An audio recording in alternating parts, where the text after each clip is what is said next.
Hello YouTube, how's everyone doing? It's Professional here. So today I have another GTA lore video for you guys, and this one is a character analysis on Claude, the main character in GTA 3. I had this video planned a year ago, but I just didn't have time to finish it, so I hope that you guys enjoy it. But anyways, some people watching this video might be thinking, what personality? Just shaking his head? That's it? Unfortunately, this is how a lot of people see Claude in the GTA community. He's the most unpopular protagonist simply because he doesn't speak. Because of this, people think he has no personality. However, he very much does. The challenge is trying to analyze him and determining what he is thinking about. I have always found him to be a complex and interesting character, and I do think that he is the most underrated GTA protagonist. When you watch this video, I think that you will see Claude very differently and why he is so dangerous. Before we start today's video, I wanted to give a special thanks to today's sponsor, eWin Gaming Chairs, and I am actually sitting in the Flash XL eWin Gaming Chair.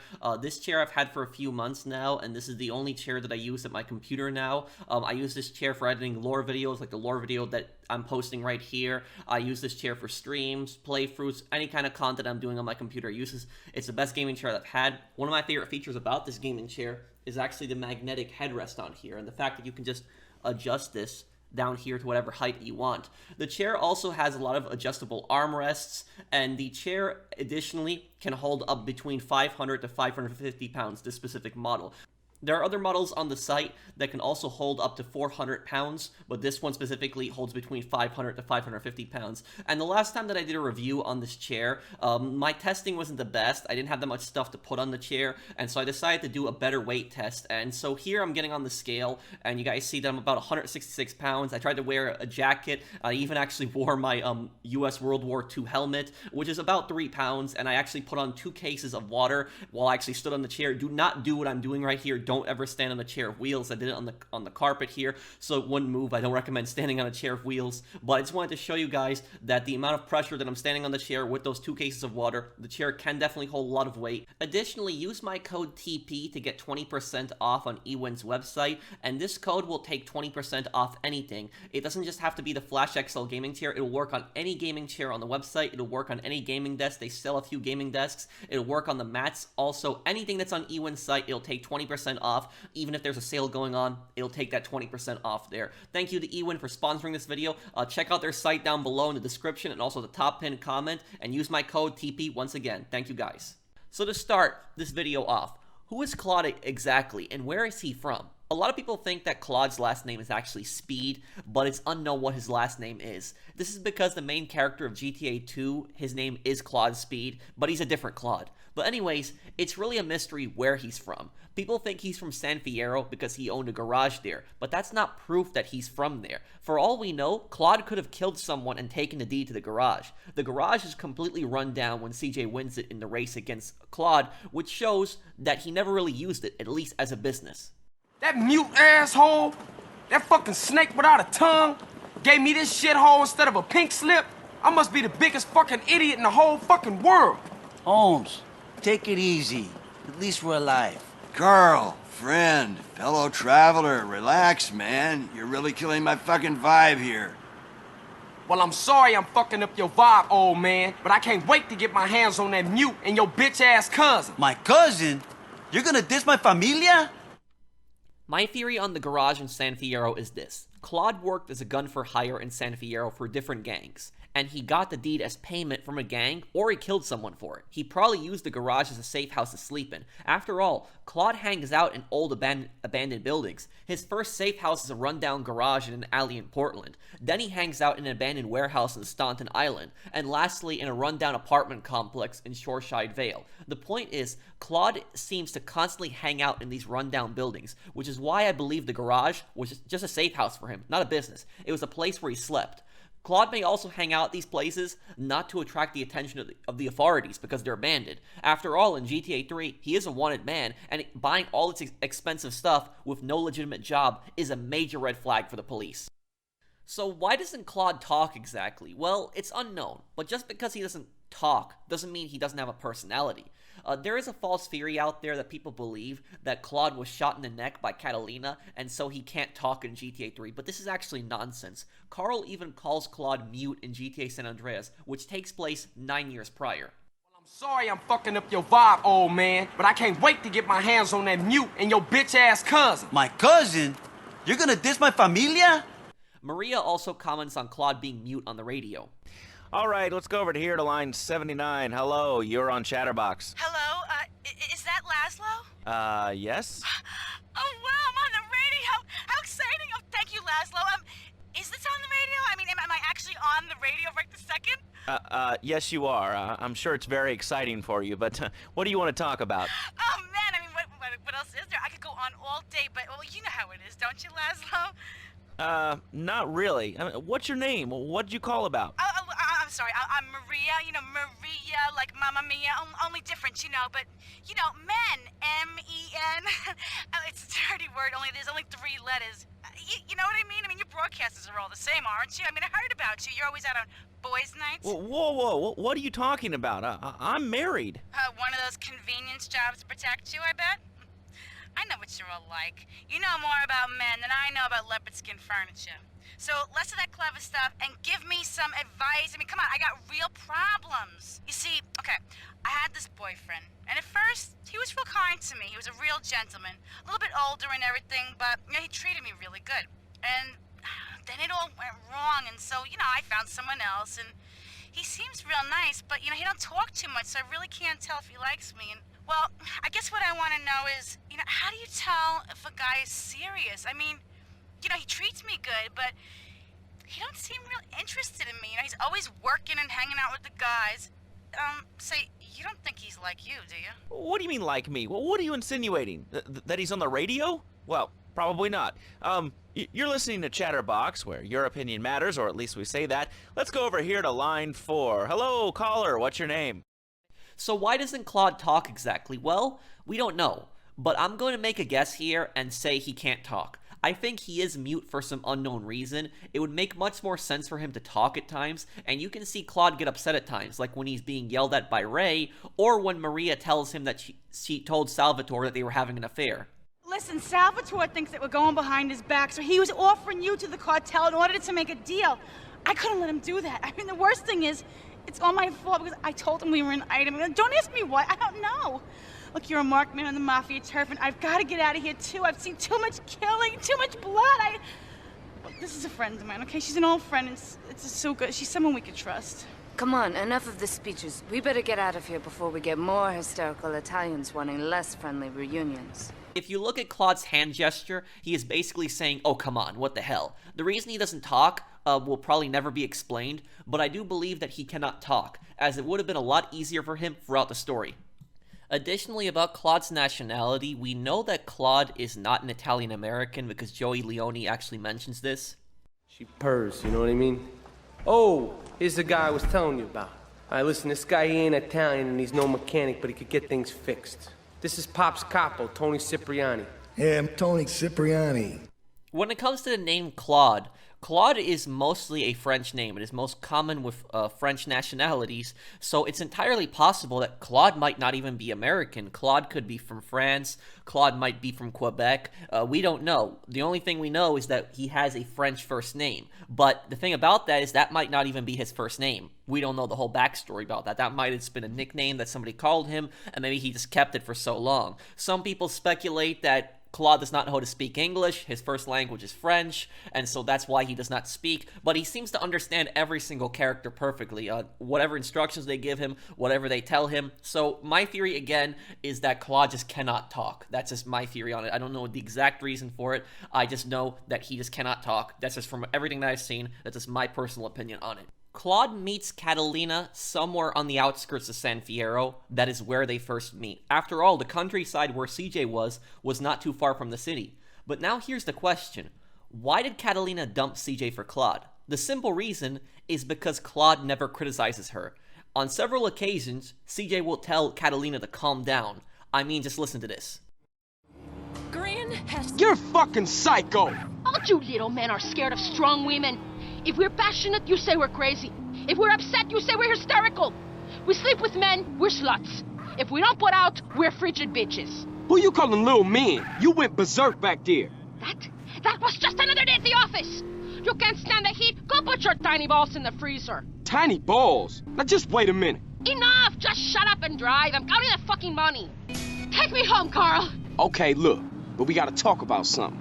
What? What do I have to say to you? You're a great girl and all, but you gotta calm down. I know some cold-blooded cats wouldn't act like you. How'd you get given a lioness and you want a pussycat? Wimp. No, I just want... Do you know why I act like this? No. I'm in love, Carl. A woman's heart is a tempestuous place, and you will break my heart. Sometimes I want to kill us both. Please, don't do that. Just relax a little. Asshole! Damn, what I do now? Do all the fucking same, eh? I see it on television, I read it in books, I hear it in music. Do all the same. Fuck this, fuck that. Well, fuck you! Baby, I'm sorry. I gave to you as a woman. No! No more! From now on, we just business partners, okay? Hey, if that's how you want it, but I mean, you breaking my heart. I'm warning you. I'm in a really bad fucking mood. Today, I kill everybody who fucks with me. Especially you. Move! I feel good today, like a woman reborn. Cool, maybe you won't go berserk, huh? Oh, I go berserk, but not until I really pissed. Oh, well that's a relief to hear. Perhaps this time no cowboy motherfuckers will get in our way. Amen to that. Come on, drive. What's wrong? Nothing, I just hate men. Well, give me a break. Here's your break. Your break is you're not on my barbecue being eaten. Well, that's one way of looking at shit, I suppose. Now, try to be a man this time. Drive, lover. I hope you drive better this time around. You ever driven a quad? It ain't easy. Especially when you got a screaming bitch on the back shooting past your ear. I like it when you're angry at me, Carl. I will try to anger you more often. Now that, I'm looking forward to. Take me home now, big man. How we do? Is that all you care about? Money? No, but I really need the paper. You revolt me. You make my skin crawl. Well, I ain't crazy about you either. That's just it. How little you know. Don't talk. Let us enjoy the peace and quiet. Come on, Carl, move it! There you go. Thanks. One day, Carl Johnson, you will realize she truly loved me, and your heart will break in two. But you are more like the spiny lizard than a man. Goodbye. Catalina is not the type of person you tell to calm down or what to do, or else she's gonna kill you.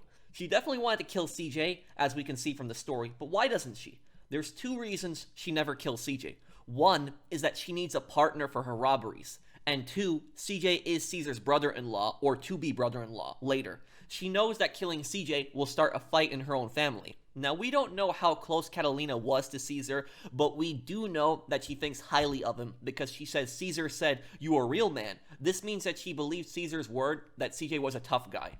Do you want some, fatso? You big streak of Yankee fish? I seen fucking Eunice with more balls than you. What the fuck did you want? Nothing. I'm looking for a friend of mine's cousin, Mexican bitch. guy. Get off He ain't here. You? But Cesar said you was a real man. Crazy. Lady, I'm a God-fearing, peace-loving man of the people. Whatever, asshole. Let's go. Damn, relax, baby. Even though psychopaths don't care about anybody, they don't love anybody, there are people that they can admire, and Catalina seems to admire Caesar, at least from what she said. The first time that we see Claude in a cutscene chronologically is in Farewell My Love in San Andreas. This is in 1992. Claude at this point has to be in his early 20s, as in GTA 3, he looks as if he's in his late 20s or early 30s.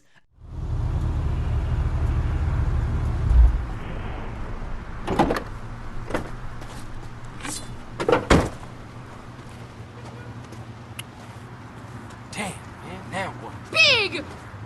What? What I do now? Oh, so this is where you've been, eh? This is how you repay my tenderness? You prefer the curves of some car to those of a real woman? Look, Catalina, you called it off, remember? Just business. What kind of a man are you? When I say just business, I mean that I love you! What the fuck? When I say I'm no interested no more, I mean that I love you! And Hey, when I say that I miss Catalina, you... wait! Leave my car alone.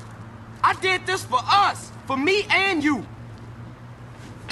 It's too late. I don't love you no more. I love another, okay? What? Then what the fuck was this about? I cannot keep my passions hold up. They need a release.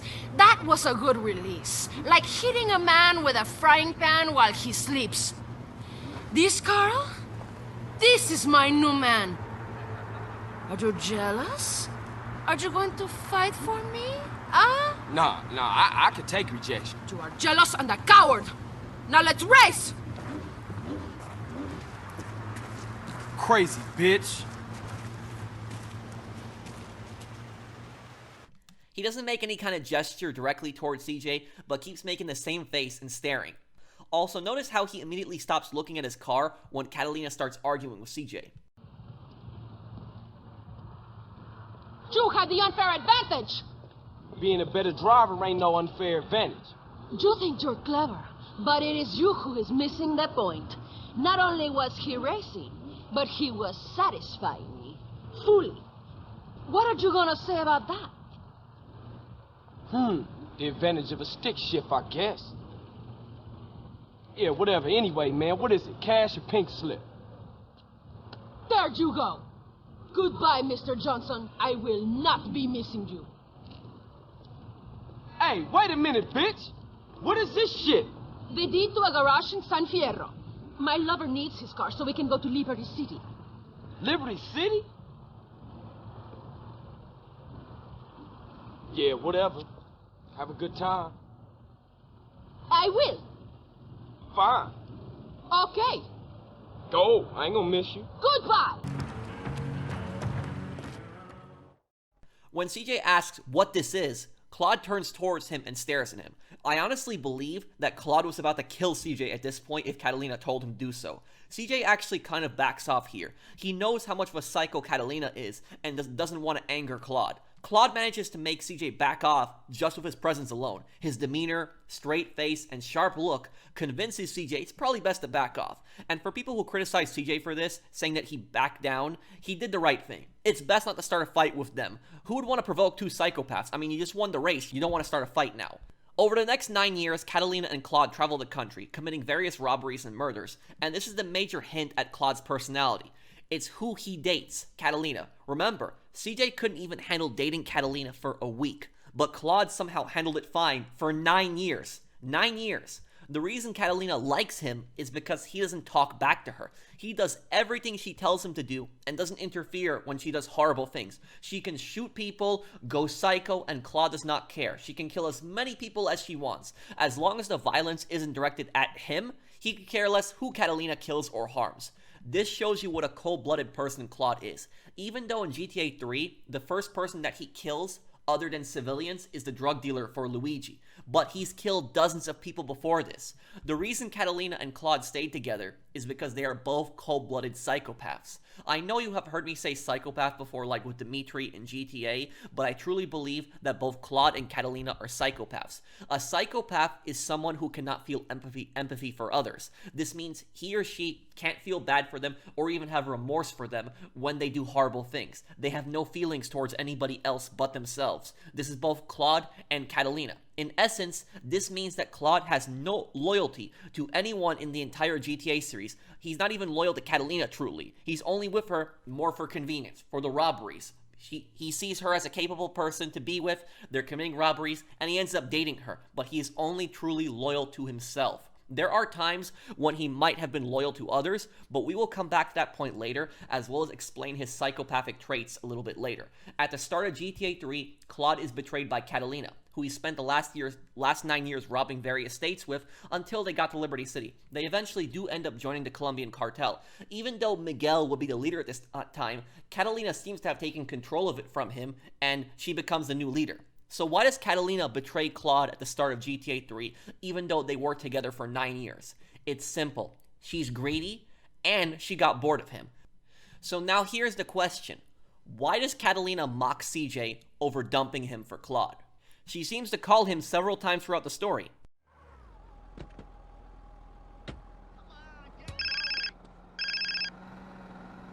Big! Catalina, is that you again?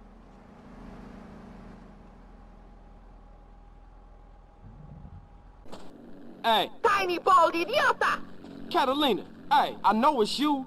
What's eating you, baby? I don't love you no more! Well, hey, let's just... Hello?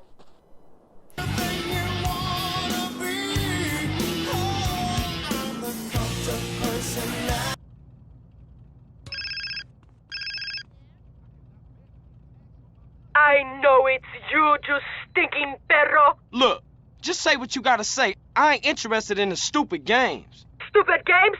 This is my heart you play with. What? Look, you... Damn! Gotta change my number.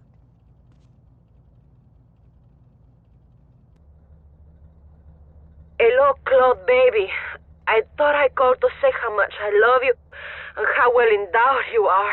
Nah, Catalina, it's Carl. I think you got the wrong number. Oh, Carl.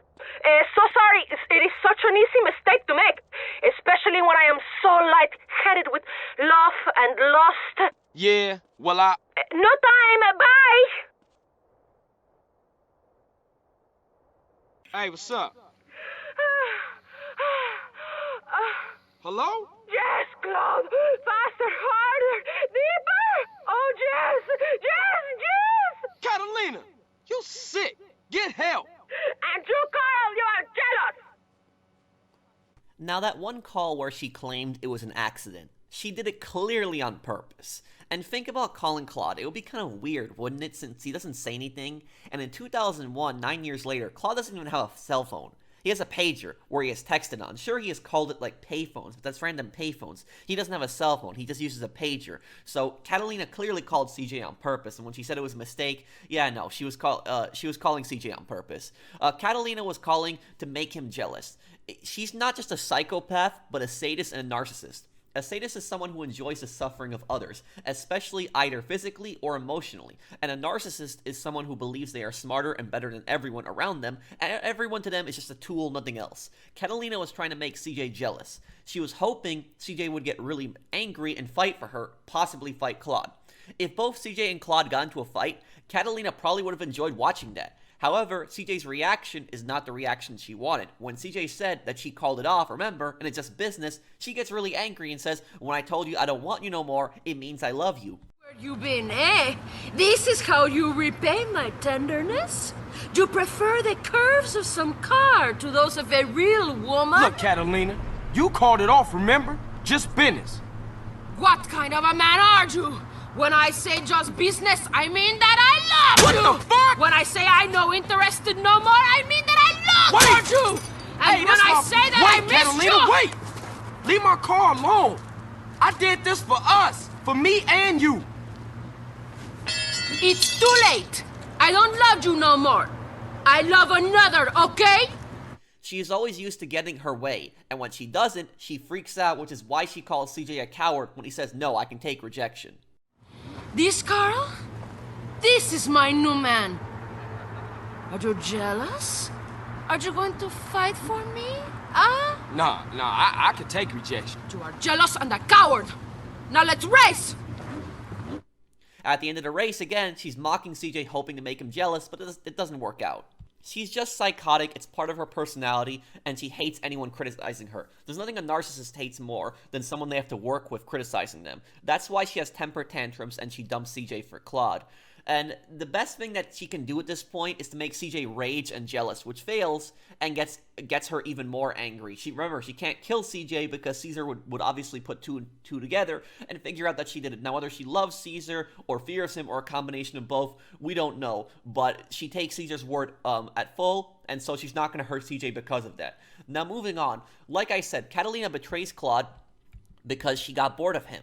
She probably wanted to find someone else, and remember, she is in a massive position of power at this point. She controls the Colombian cartel and has dozens of gangsters working for her. It's not like with CJ, when CJ is constantly protecting her during those jobs. Every single one of those jobs that she was on with CJ, it would have went wrong and she would have failed if CJ wasn't there. But now, she has all the backup she needs, and she doesn't need Claude anymore. So let me give you guys an example of that. Let's talk about the trucker robbery. The trucker robbery, during that, if CJ was not there driving the truck, they would have pulled up on her and killed her. I ain't losing another crappy job because of some crazy bitch. Come on, Derek, we're gonna stop those bastards. Do I have to?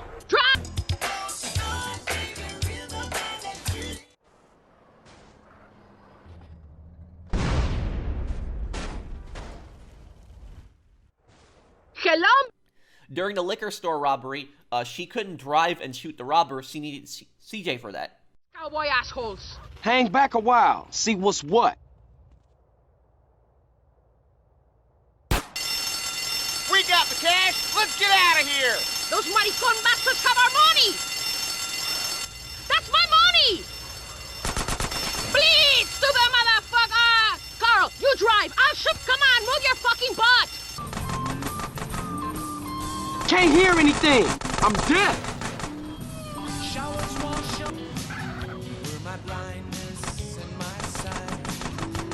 Can't hear anything.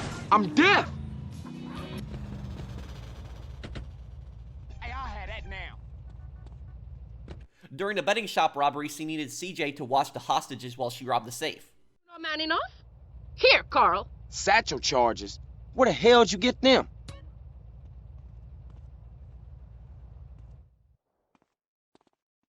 Open the back room door or I blow your fucking face off!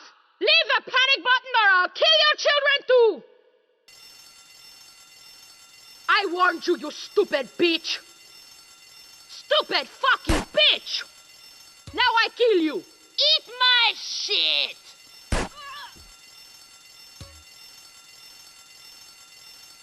Stop playing with your balls and hurry up! Go! Get in there and open the safe!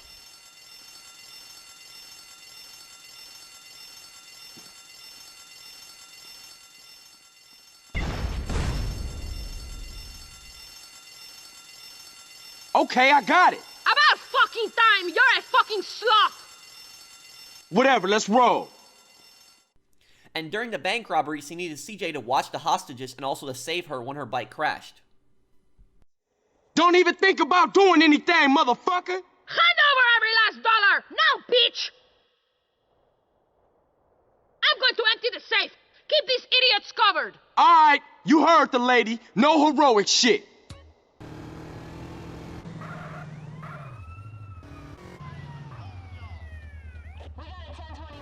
Take me home now, big man! How we do? Is that all you care about? Money? The point that I'm getting at is that with each of these robberies, Catalina would have failed. She would have failed, gotten arrested, or killed if CJ wasn't there. But to be fair, if CJ did all those robberies by himself, he probably would have failed as well. But what Catalina does not seem to understand is that it's a team effort. She needs to work together as a team. Unfortunately, anybody that she works with, she doesn't see as an equal partner. She sees them as a tool, as a liability. That's exactly how she sees Claude. That's exactly how she sees CJ. Now, Claude was very capable and helped her rob for 9 years. For 9 years, Catalina and Claude weren't killed or arrested. They successfully completed all those robberies, and I guarantee you that so many of those robberies would have failed if Claude was not there. But Catalina does not seem to understand that. But now at this point, because she has the Colombian cartel and all this backup, she doesn't think she needs Claude anymore. So that's why she gets rid of him. But it just shows you that when she's a lone gunman, when she's by herself, everything's gonna go wrong. Sorry, babe. I'm an ambitious girl. You're just small time. But here's one massive detail that a lot of people missed in the intro. Catalina doesn't just shoot Claude, but she also betrays their other accomplice. There's an unnamed Colombian cartel gunman that helps them during the heist, and Catalina shoots him as well. Take a look here.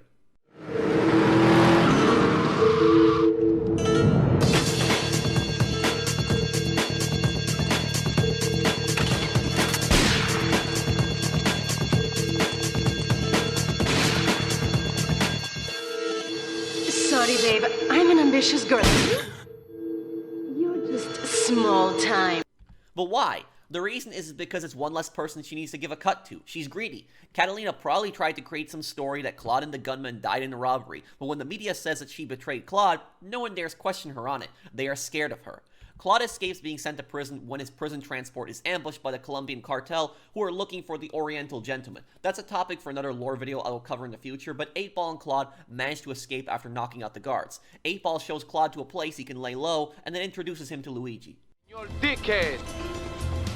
It's no problem to kill you. You're gonna be sorry.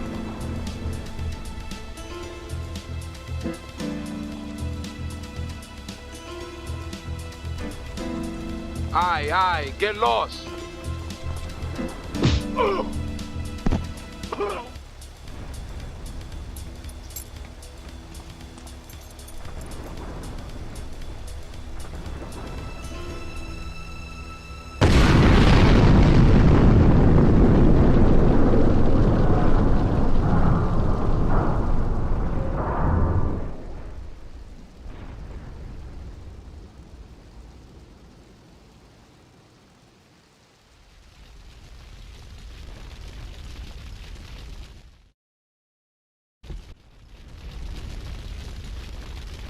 I know a place on the edge of the red light district where we can lay low, but my hands are all messed up, so you better drive, brother.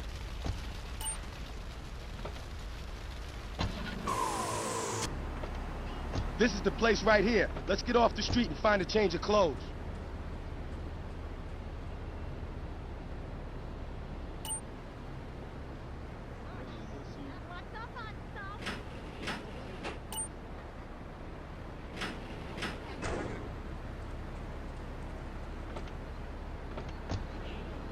I know this guy. He's connected. His name's Luigi.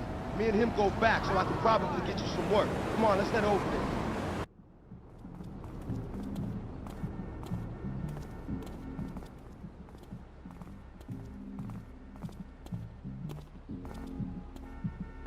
Wait here, man, while I go in and talk to Luigi.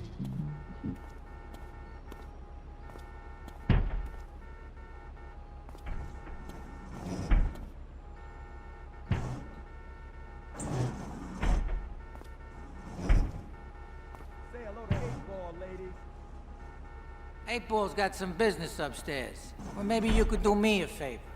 One of my girls needs a ride, so grab a car and pick up Misty from the clinic, then bring her back here.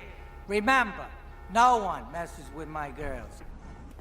So keep your hands on the wheel. If you don't mess this up, maybe there'll be more work for you.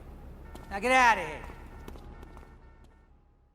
Now, Claude's attitude towards two characters here, Luigi and Joey Leone, is just bored. He's there, he stares at them, he does a job they pay him for, but in both instances of dealing with the characters, Claude does not seem to respect them or care much for them. Go pick her up at Hepburn Heights, but watch yourself. That's Diablo turf. Then run her over to his garage in Trenton and make it quick. Joey ain't the kind you keep waiting. Remember, this is your foot in the door, so keep your eyes on the road and off Misty.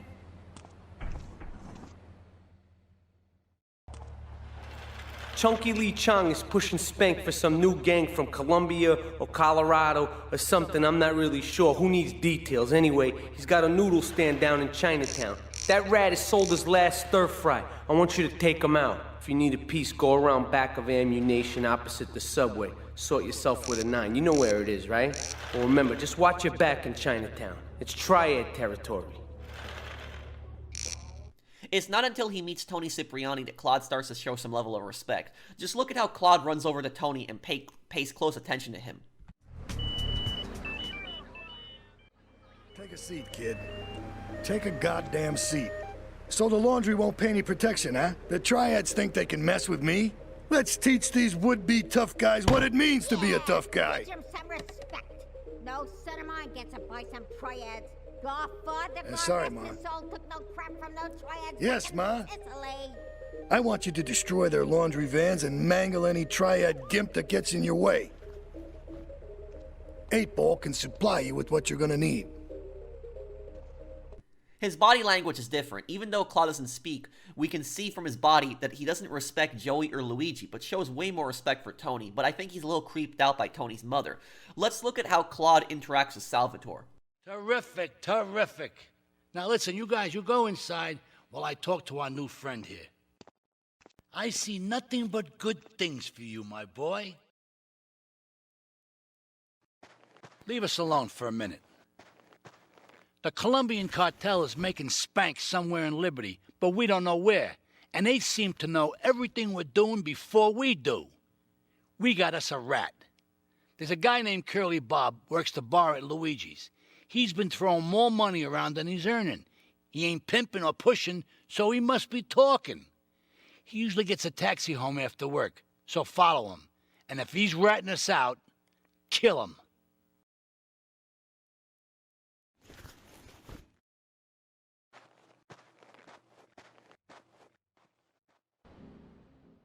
should take these Colombian bastards out, but while we're at war with the triads, we ain't strong enough. The cartel has got bottomless funds from pushing that spank crap. If we make an open attack on them, they'll wipe the floor with us. They must be making spank on that big boat that Curly led you to. So we gotta use our heads, or rather one head, your head. I'm asking you to destroy that spank factory as a personal favor to me, Salvatore Leone. If you do this for me, you will be a made man. Anything you want. Go and see 8-Ball. You'll need his expertise to blow up that boat. Now we have two other characters, Asuka and Ray Machowski. Let's start with Asuka. The first time Claude meets her, he doesn't seem to respect her to the same degree. Come on, enough of the speeches. We better get out of here before we get more hysterical Italians wanting less friendly reunions. Asuka and I are gonna have to talk. Why don't you go cruise around? You'll need a place to lie low. There's a warehouse at the edge of Belleville that should suit your needs. Come back here to my condo when you're ready, and you and me can have a little chat. We have certain issues to clear up before we continue any form of relationship, business or otherwise. Let's lay our cards on the table. I am Yakuza, and I know you worked for Salvatore Leone's family. I can give you work with our organization, but first you must prove to me that your ties with the Mafia are truly broken. Salvatore Leone will be leaving Luigi's in about 3 hours' time. Make sure he doesn't reach his club alive. Meanwhile, Maria and I will catch up on old times. Oh, Asuka, you've got a massager. That's not a massager. It's the same for Ray Machowski. Claude does seem to pay attention to him closely, but you don't see that same body language of respect that he has for Toni and Salvatore. However, when we get to Kenji, it's different with him constantly bowing.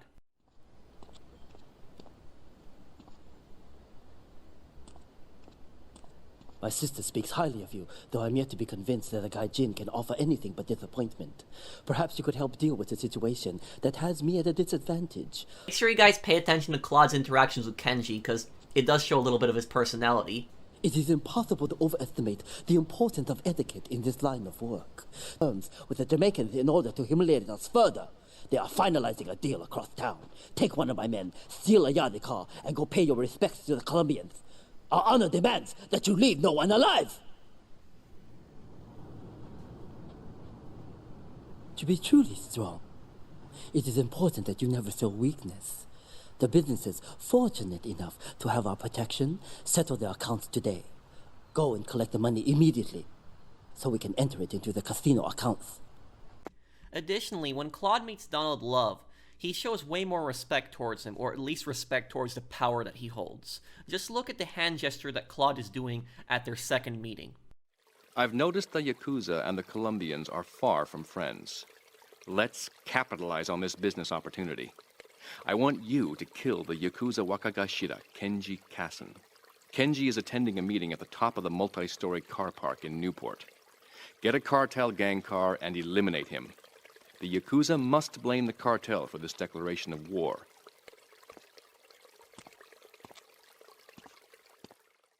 Claude mimics Donald Love, has his hands behind his back just like he did. And to me, that shows that he either respects him or respects the power that he holds. So to sum it up, the characters that Claude respects, or the power that they have, are Toni Cipriani, Salvatore Leone, Kenji Kasen, and Donald Love. He does jobs for Asuka, Ray Machowski, Luigi, and Joey Leone. But why doesn't Claude show them the same level of respect? It's because Claude doesn't respect anyone. He respects the power that they hold. Claude only respects power and nothing else. Let's start with Luigi. Claude sees him as just some pimp running a nightclub for Salvatore. Luigi might be a capo regime, a captain, a very high rank in the Italian mafia, but he doesn't get his hands dirty. He doesn't do much. He acts like a tough guy in his letter, or at least that's how Claude reads into it. But watch yourself. That's Diablo turf. Then run her over to his garage in Trenton and make it quick. Joey ain't the kind you keep waiting. Remember, this is your foot in the door. So keep your eyes on the road and off Misty.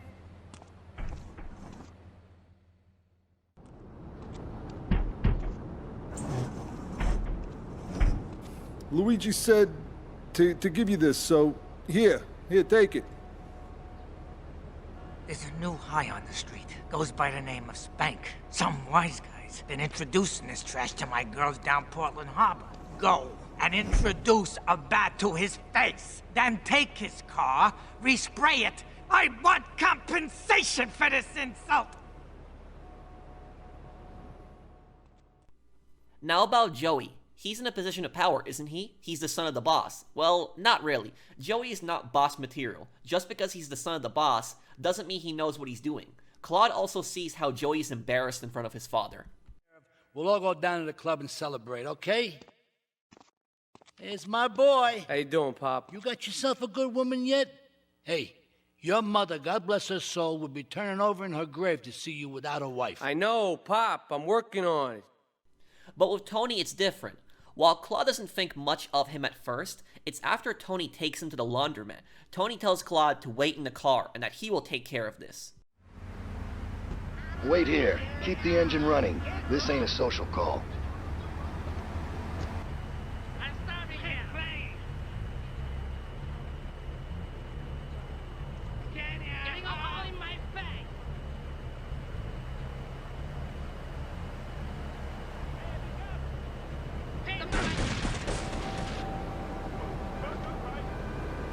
It's a triad ambush. Get us out of here, kid. The triads think they can mess with me. The triads. With me. Drop by later and we'll give them something to launder. Their own blood-stained clothes.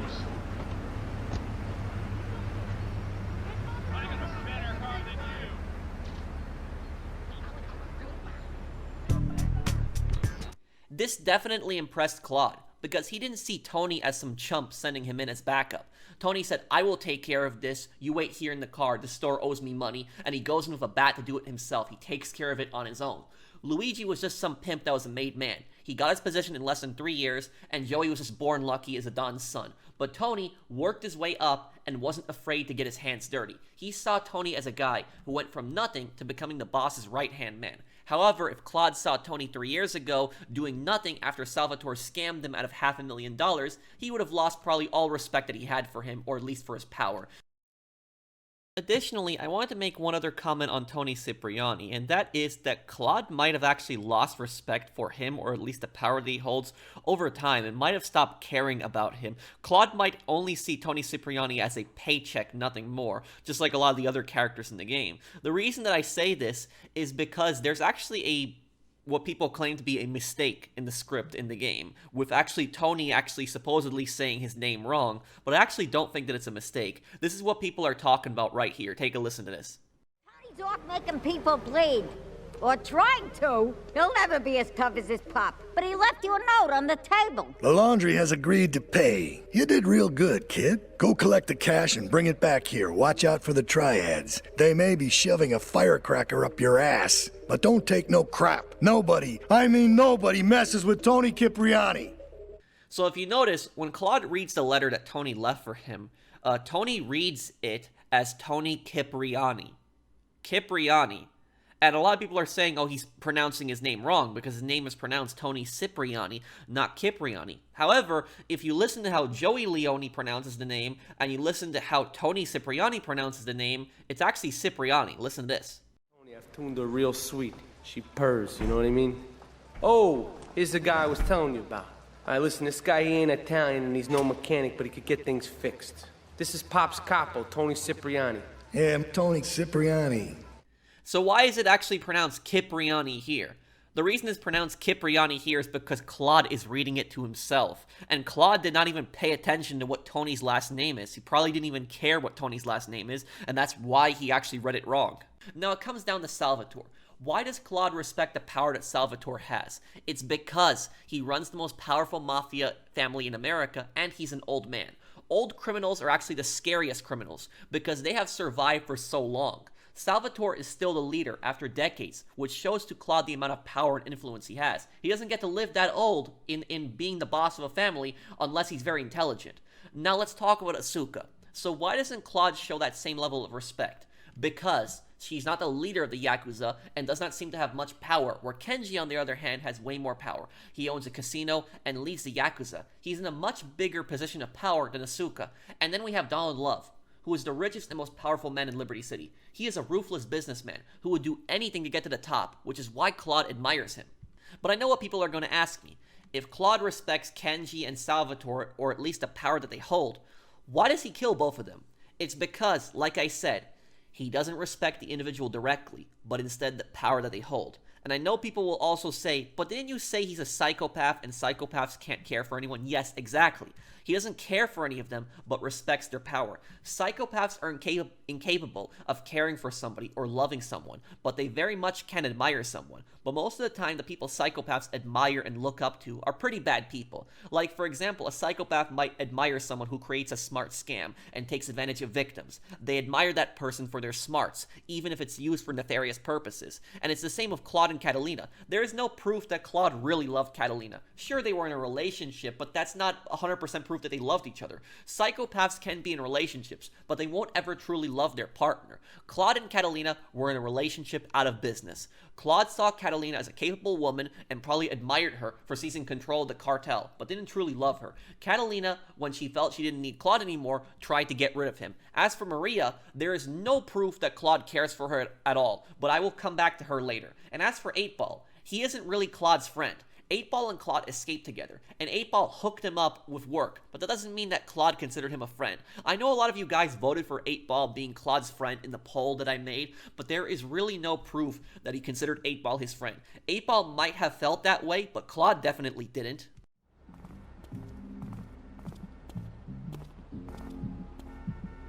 Wait here, man, while I go in and talk to Luigi.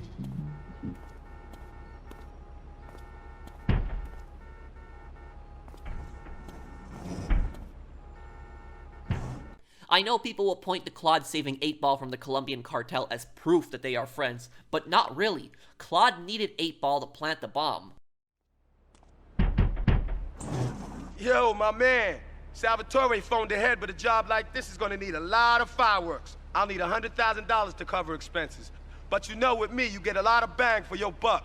Come back, brother, when you have the money.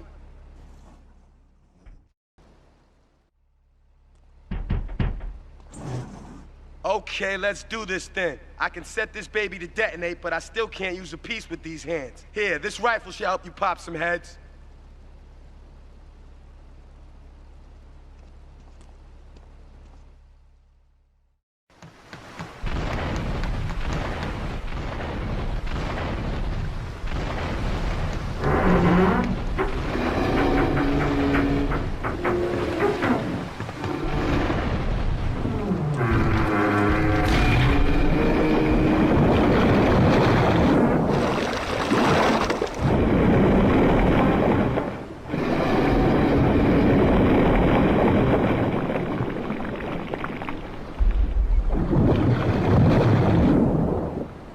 Claude doesn't know anything about explosives. That's why Salvatore tells him to go see 8-Ball. If 8-Ball dies, he can't plant the bomb, which means Claude doesn't get paid and can get Salvatore pissed at him.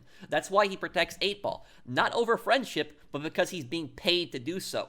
And if Claude truly considered 8-Ball his friend, he wouldn't have endangered him with the Leones. Because think about it this way. 8-Ball introduced Claude to the Leones. He said this guy is good, he needs work. Luigi remembers that and is still alive, and so is Toni Cipriani. Think about it. 8-Ball introduced Claude to the Leones, and Claude ended up killing Salvatore, their boss. Yes, I know Salvatore betrayed Claude, but it still would look really bad for him and endanger him.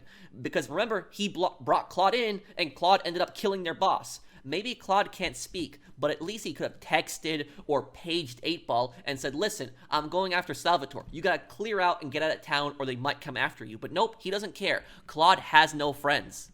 Now, Claude killed Salvatore for obvious reasons. Maria was an idiot and ruined his relationship with Salvatore.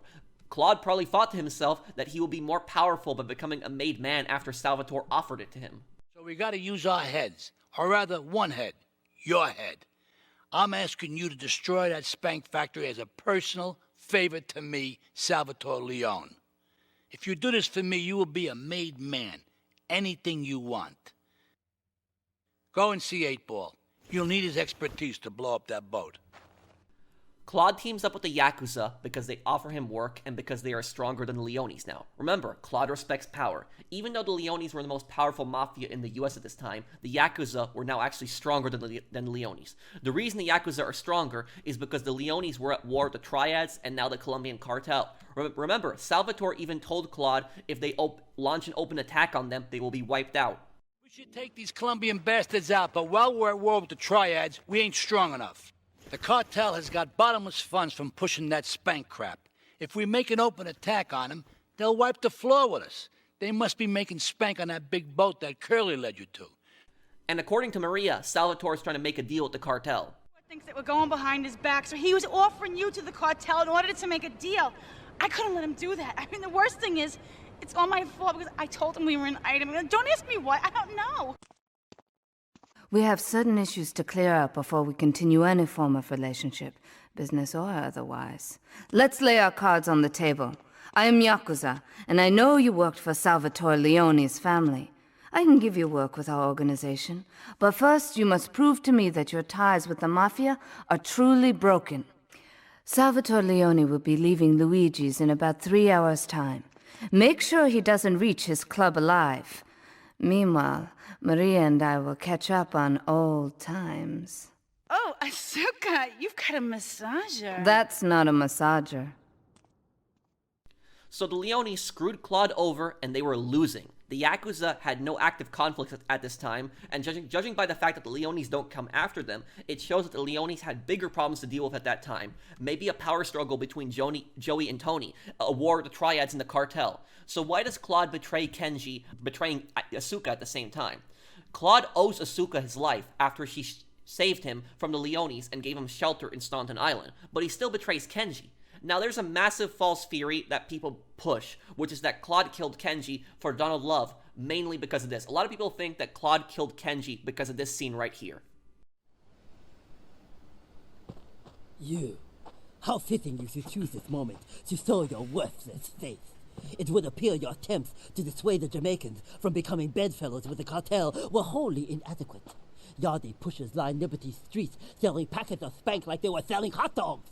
Those cartel pigs are laughing at us, at me. I will give you one last chance to prove my sister's faith in you to be well-founded. Run these scumbags into the ground and wash your shame in rivers of our enemy's blood. People believe that because Kenji was rude and nasty to Claude in their final interaction, Claude just decided to screw over Kenji when Donald Love gave him the order and did it anyways. That is actually completely false.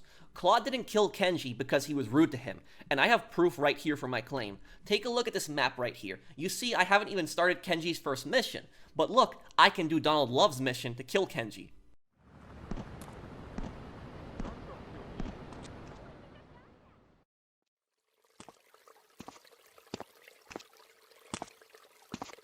Nothing drives down real estate prices like a good old-fashioned gang war, apart from an outbreak of plague. But that might be going too far in this case. I've noticed the Yakuza and the Colombians are far from friends. Let's capitalize on this business opportunity. I want you to kill the Yakuza Wakagashira, Kenji Kasen. Kenji is attending a meeting at the top of the multi-story car park in Newport. Get a cartel gang car and eliminate him. The Yakuza must blame the cartel for this declaration of war. That's right, you can actually kill Kenji before starting any of his missions. Now, you need to complete Kenji's missions to get 100%, but in GTA 3, there were several missions that you can complete canceling out others. For example, you can also kill Salvatore before finishing Joey Leone's missions, and that won't let you do them anymore. So even though you need to finish all these missions for 100% completion, Claude can kill Kenji before he even works for him, and he gets this scene.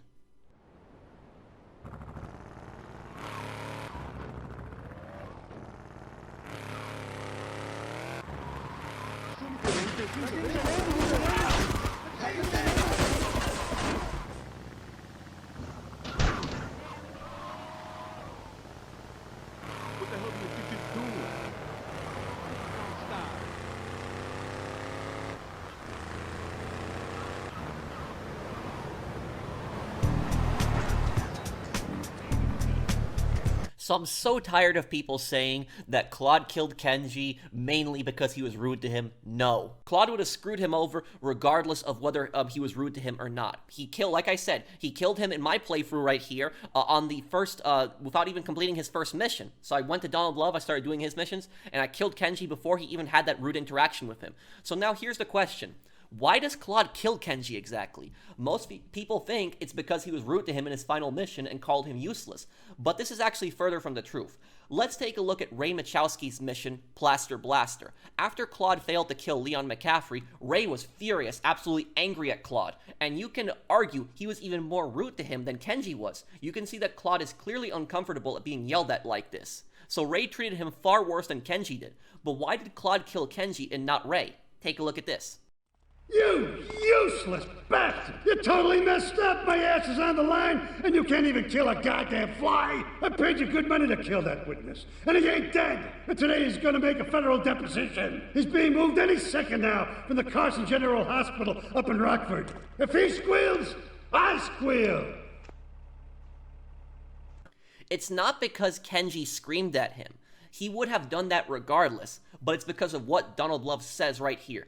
This is the reason that Claude betrays people. First of all, let me thank you for dealing with that personal matter. People will read something into anything these days. Experience has taught me that a man like you can be very loyal for the right price, but groups of men get greedy.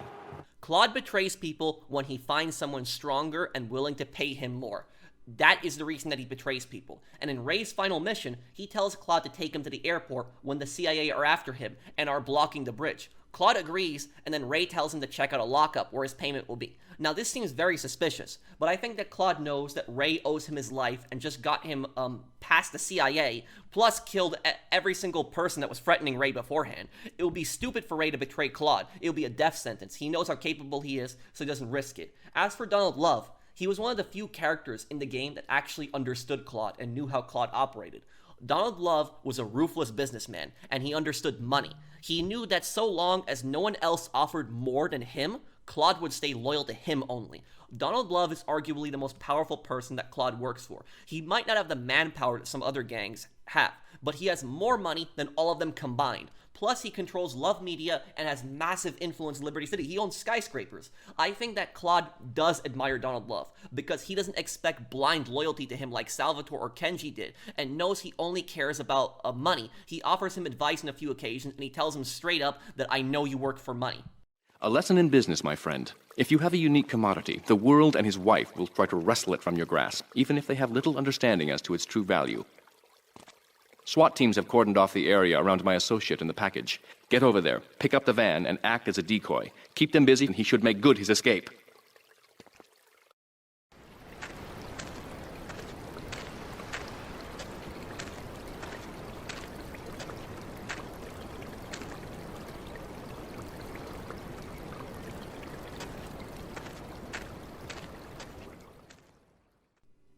Donald Love later disappears, and Claude is confused on what happens. He even seems a bit creeped out at this and leaves. I will probably have a video in the future giving my theory on Donald Love, but this video is focusing on Claude. Claude only respects power and whoever pays him more. When he meets someone that pays him more, he will betray his client, and Donald Love understands this better than everyone. He doesn't expect blind loyalty, like Salvatore, like Kenji. He tells Claude straight up, I understand that as long as I keep paying you the most amount of money, you are not going to betray me, you are going to stay loyal to me. And that's what Donald Love understands. He understands business, he understands money. He knows Claude is only after that money, and that when somebody else offers more than him, he's going to screw him over. But as long as he keeps paying Claude more than everyone else, Claude really has no reason to betray him. And in the very final scene we see with him, before he disappears, he tells Claude that a lesson in business, when you have a unique commodity, the entire world is going to try to take it from you. And he basically sends Claude out on that final mission to distract the police so that Donald Love can leave. And perhaps Donald Love also disappeared and he left because he feared that Claude might actually want what's in his box. He feared that Claude might want to take that for himself. We don't know what that fully is. Maybe I'll revisit that one day, but that might be one of the reasons that Donald Love disappeared, because he figured that it was only a matter of time before Claude possibly screwed him over too. So Claude works for a few other people in several occasions where he betrays people also for the exact same thing. He betrays people for money. He doesn't just betray Kenji, he betrays a few other people, and he betrays them either for money or because they have a lack of work and he moves on to the next person. For example, he works for El Burro in a few missions, and then he starts working for King Courtney. But let's start off with El Burro here. This is El Burro at the Diablos. You are new in Liberty, but already you are gaining a reputation on the streets. There is a street race starting by the old school hall near the Callahan Bridge. Get yourself some wheels, and first through all the checkpoints wins the prize. El Burro's the leader of the Diablos, and so far they had a good relationship. There was that one mission when Luigi had Claude kill one Diablo, but it seems that Burro never actually found out about that. But Claude worked for Burro in several missions, but then he gets a call from King Courtney. He does a race for King Courtney and then starts doing jobs for him from the Yardies.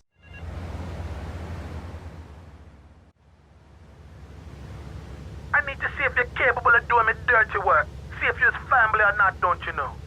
Two of my boys will be there any second to take you for a ride. See if you're the article or a sister or something.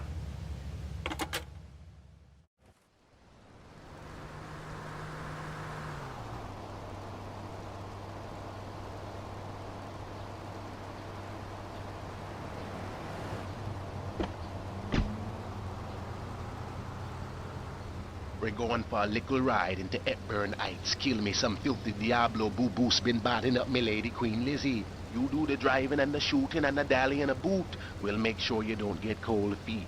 Here, you'll need a piece.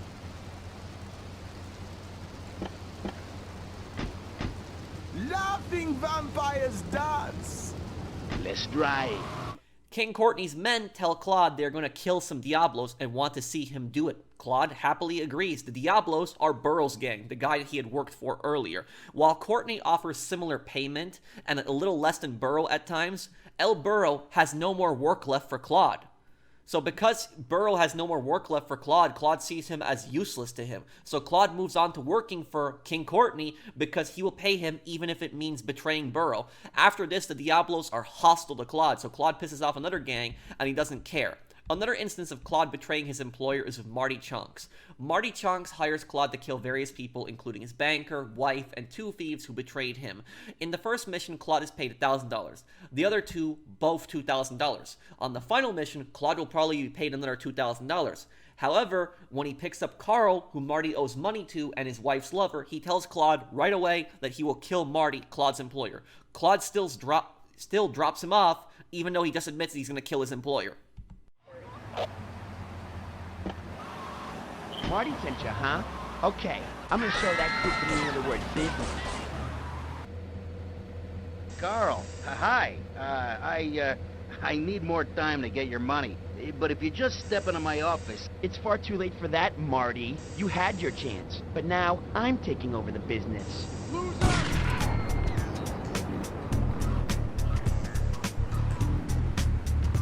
Carl then kills Marty, but Claude for some reason still gets paid.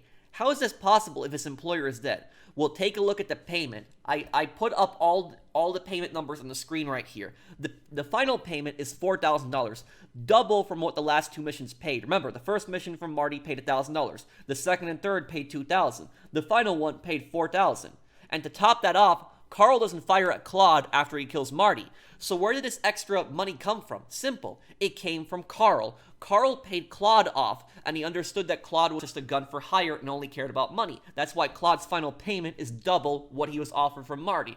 Now, Marty is a terrible human being, but he was Claude's employer, and Claude simply betrayed him and didn't care for him once someone offered him more money. This is Claude's entire MO. Work for money and have no loyalty. Betray even your closest friend if someone offers you more money for it. Now, there is a theory out there that Claude wasn't going to betray anyone, but then Catalina's betrayal and Salvatore's betrayal changed him and basically pushed him off the edge. This is a very common belief in the GTA community. I have not really seen direct proof for it. I will say this though. Early on in the story, before Salvatore betrays Claude and he is still in good graces with the Leones, he can go work for El Burro of the Diablos. The Diablos are actually enemies of the Leones and had a massive gang war over Hepburn Heights 3 years prior. While they aren't directly at war at this point, they aren't friends either, but hostile rivals. Claude can work for them, and while he might not kill any Leones in their missions, he's still working for their rivals, their enemies. I ultimately think that Claude was willing to betray anyone from the start. He wouldn't have betrayed Donald Love because there isn't anyone more powerful than him. But if someone did show up that was more powerful than Donald Love, oh yes, he would betray him. As for Salvatore, I think that Claude wouldn't have betrayed him if he didn't try to kill him. Remember, Salvatore offers Claude the chance to be a made man. Claude wants power, and he will be set with the Leones for life if Salvatore didn't try to kill him. As for Kenji, though Claude could care less about him and Asuka, he was never going to rise up in the Yakuza. He only worked for Kenji and Asuka to make some money. Remember that once someone does not have work for Claude anymore, he doesn't see any need for them. So if you choose to do all of Kenji's missions and kill him, maybe Claude is also thinking in the back of his mind, this guy talked crap to me, so this is a bonus. It's not his main reason for killing Kenji. He killed Kenji because he had no more work for him, and he met someone stronger who was willing to pay more cash, Donald Love. Think about Ray and Donald Love. In both their final missions, they escaped. Ray to Florida, through the CIA was after him, and Donald Love to an unknown place. Both survived because of it. Maybe Donald Love thought Claude was too strong to kill and decided to leave. So remember, when Donald Love offers Claude to kill Kenji, remember, the people he is framing is the Colombian cartel. Claude probably thinks to himself, well, the Yakuza will be pissed at the cartel, who I'm at war with, and they will be forced to help me now. I don't think Claude expected the Yakuza to show up as fast as they did when he raided the Colombian cartel's construction site looking for Donald Love's package, but he took advantage of the situation.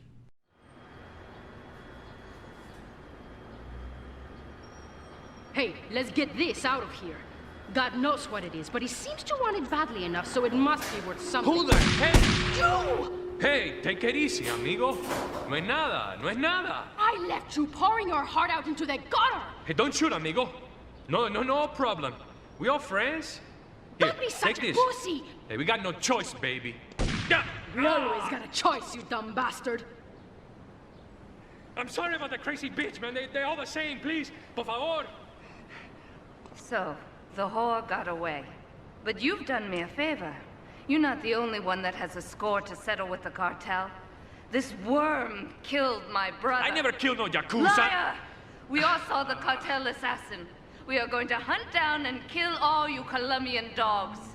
I'll be operating on our friend here to extract information and a little pleasure. You, drop by later. I'm sure I'll require your services. Please, amigo. Don't leave me here with her, man. She's psycho, chico, man. Please, amigo. Hey, amigo. Amigo. Remember, the main reason that Claude killed Kenji was just for money. He met somebody stronger, more powerful than him, so he switched sides to Donald Love. Kenji being rude to him wasn't a factor in that. Maybe it was a tiny factor, but like I said, Claude can kill Kenji before even starting his first mission, and the bonus was that the people he was framing was the Colombian cartel, which he already had bad relations with. And this is one of the worst things that Claude did. Asuka did insult Claude at times, like when she called him her toy. Asuka had a little job for you, but when you're done, drop by my casino and we can talk. Just like Kenji, always trying to play with my toys. However, Asuka was much more respectful towards Claude than Kenji was. It's my handsome handyman. Maria's all tied up at the moment, but I'll tell her you called. Do we tighten it some more now or just wait for it to turn black and fall off? Give it a quick prod. Oh, what is that gooey yellow stuff? Oh, hey, babe! My handyman. I was bored, so I came over to keep Asuka company. She's got the makings of a natural, this girl. She's managed to extract this little gem from our guest. There's a plane coming into Francis International in 2 hours' time. It is full of Catalina's poison. You can avoid airport security by getting a boat out to the runway light buoys and shooting the plane down on its approach. Collect the cargo from the debris and stash it. And remember that Asuka saved Claude's life. This is a friend of mine, okay? She's an old friend. It's Asuka. She's someone we could trust. Come on, enough of the speeches. We better get out of here before we get more hysterical Italians wanting less friendly reunions. Asuka and I are gonna have to talk. Why don't you go cruise around? You'll need a place to lie low. There's a warehouse at the edge of Belleville that should suit your needs. Come back here to my condo when you're ready, and you and me can have a little chat. Claude would have died if Maria did not page him, but to be fair, it was Maria's stupid fault for telling Salvatore she was dating Claude. Claude used her and the Yakuza to hurt Catalina and the Colombian cartel. Asuka helped him get rid of multiple hit squads that were waiting to kill him.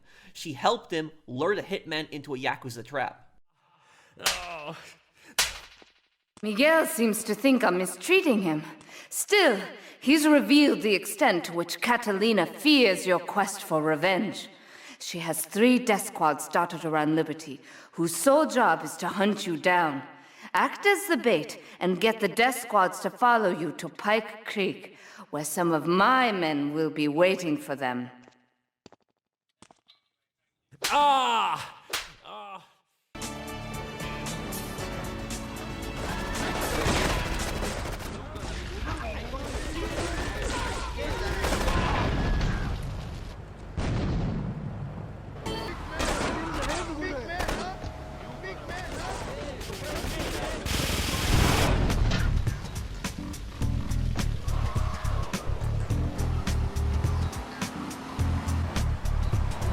She saved his life, was mostly respectful to him, and how did Claude repay Asuka? He killed her brother and manipulated her into a war with the Colombian cartel. We never find out if Asuka found out that Claude played her at the end, but the fact that the Yakuza aren't hostile to you after you beat the game shows she probably never found out. Though I like to believe that before Catalina killed her and Miguel, she could have told her that. She probably wouldn't have believed her anyways. The Ransom cutscene explains Claude's personality perfectly.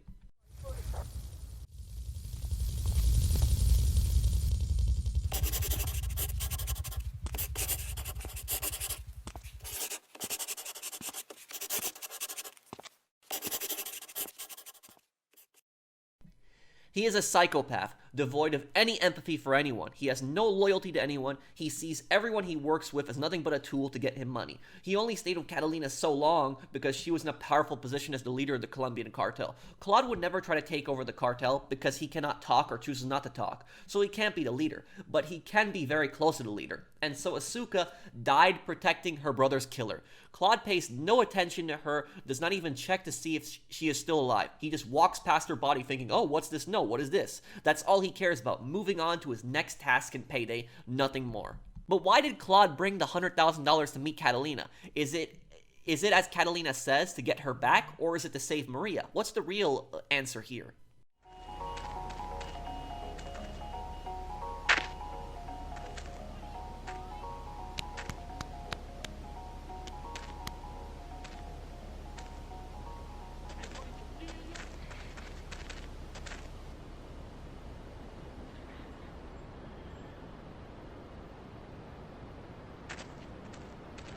The real question is, did you turn up to rescue Maria or to get me back? Well, I got news for you. Shooting you will be a pleasure, but dating you was only business. You are muy pequeñito, amigo. Throw over the cash.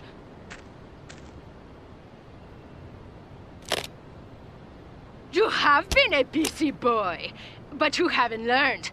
I'm not to be trusted. Kill the idiot!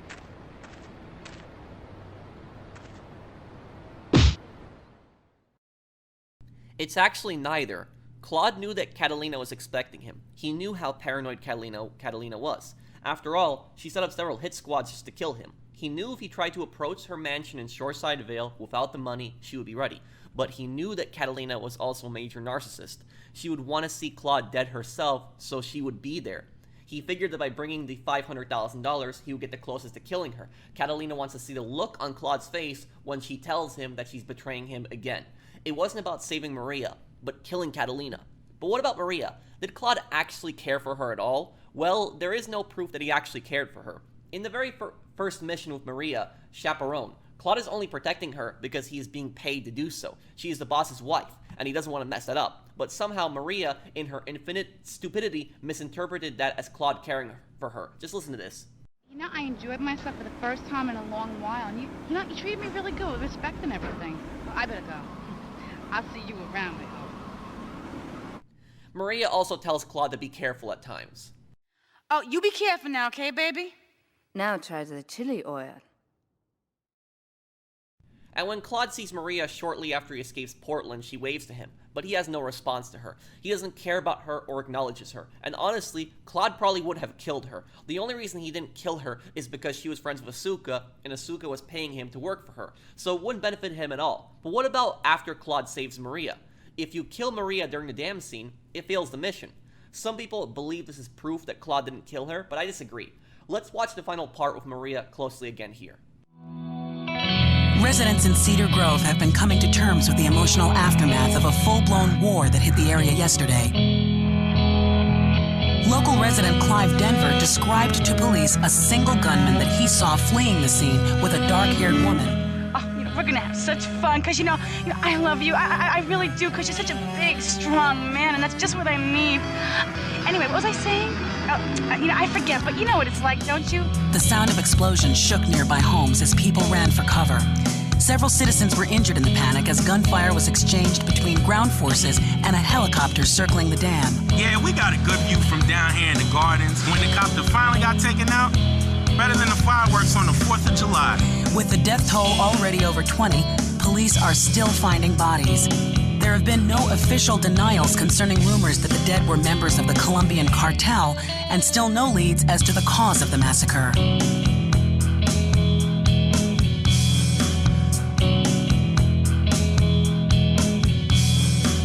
I broke a nail and my hair is ruined. I mean, can you believe it? This one cost me $50. Did you notice something there? Claude is walking with Maria near the end, and does nothing as she is complimenting him. So as long as she's saying good things about him, he doesn't do anything. However, the moment she starts talking about herself and her nails, you hear the gunshot. Claude only tolerated it because she was talking nice about him. He was probably thinking in that moment, what do I need her for? Can I get money out of her? Will the Leones even pay for her back? And then when she started running her mouth about money specifically is when Claude shot her. If you notice, she doesn't even finish the statement on $50, just $50, and it cuts out. You don't even hear her scream, which leads me to strongly believe that Claude killed her. But now, let's talk about just how evil is Claude really. Claude is the most dangerous protagonist in the entire GTA series. I 100% believe that. I think he is even more dangerous than Trevor. And yes, I would rather hang out with Trevor than hang out with Claude. I know some people will think I'm insane for saying that, but I mean it. Let me explain why. Trevor, despite how insane he is, has some empathy and some morals. Claude has none. For example, when Trevor returns Patricia back to Martin Madrazo, he's in tears. Even though he originally kidnapped her, he felt bad for her when he found out how Martin cheats on her and abuses her. He cared about her and threatened Martin that if he cheated on her one more time, he would hurt her. I am not abandoning you. I am going home. Street you! I know. I know.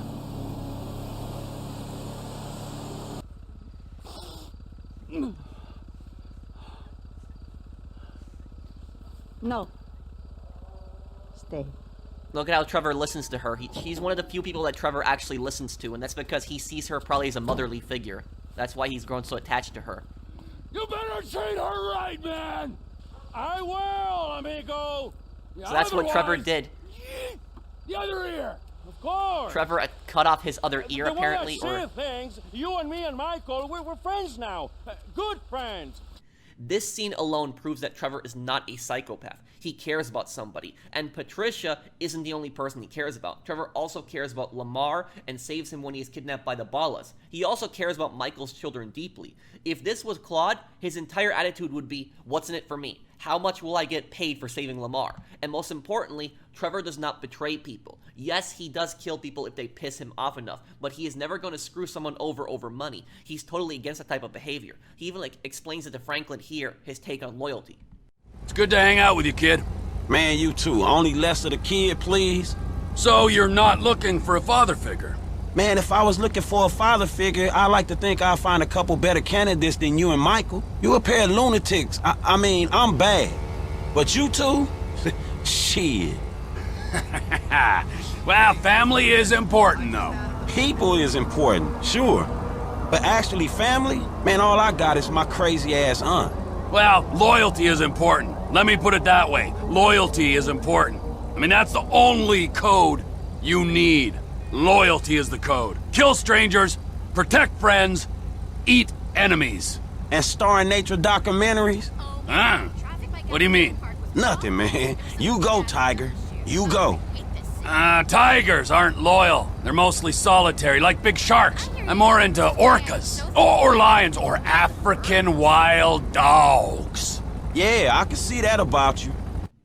Additionally, even though Trevor wants Michael dead at the end of the story, he gets really angry at Franklin for betraying Michael because he sees it as a cowardly act and something a scumbag would do. Yep. Frankie!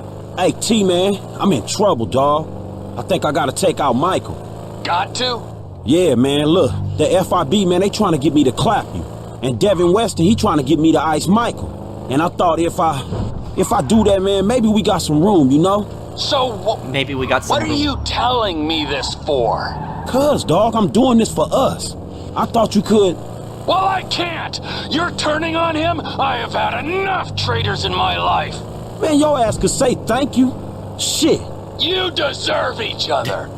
You deserve each other, So as bad as Trevor is, he will never betray his friends. He cares about a few people. Psychopaths, on the other hand, have no empathy. Just like Dmitri, Raskolov, or Catalina, or Claude, they don't care about anyone but themselves. Some psychopaths can learn to be friendly with people. Psychopathy is oftentimes something that people are born with, so not everybody's going to be a horrible person, but they can only learn to follow rules and be somewhat respectful because that's what society expects of them. They fear the consequences, but they don't have empathy for others, and they don't feel bad for doing horrible things. However, they will never feel empathy towards anyone, even their parents. They just can't.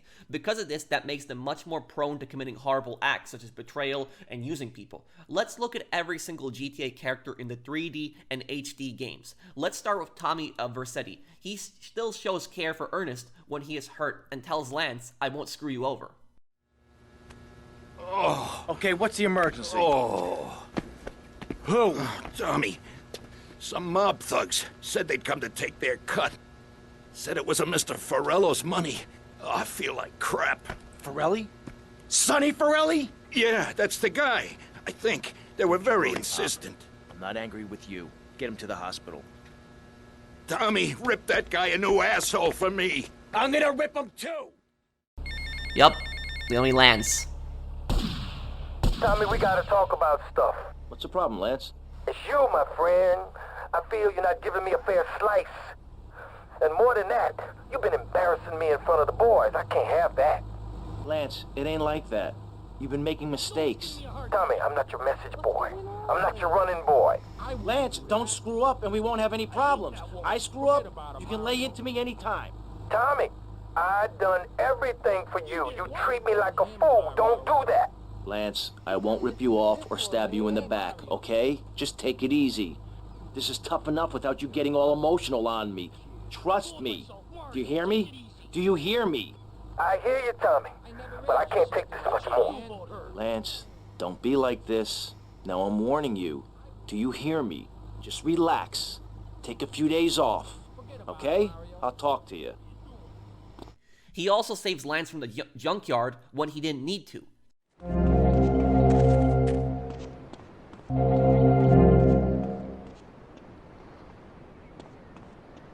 There goes my careful planning blown to shit. Thanks to you. You screwed up real good, Lance. He killed my brother. What do you expect me to do, mow his lawns? We're gonna have to take out that prick Diaz before he takes us out. You okay to use a gun? Sure, I guess. Nice to see you too. Let's get out of here. CJ cares about his family and is very hurt when Big Smoke betrays him. Hanging around a dope spot. So what? Just watch, homie.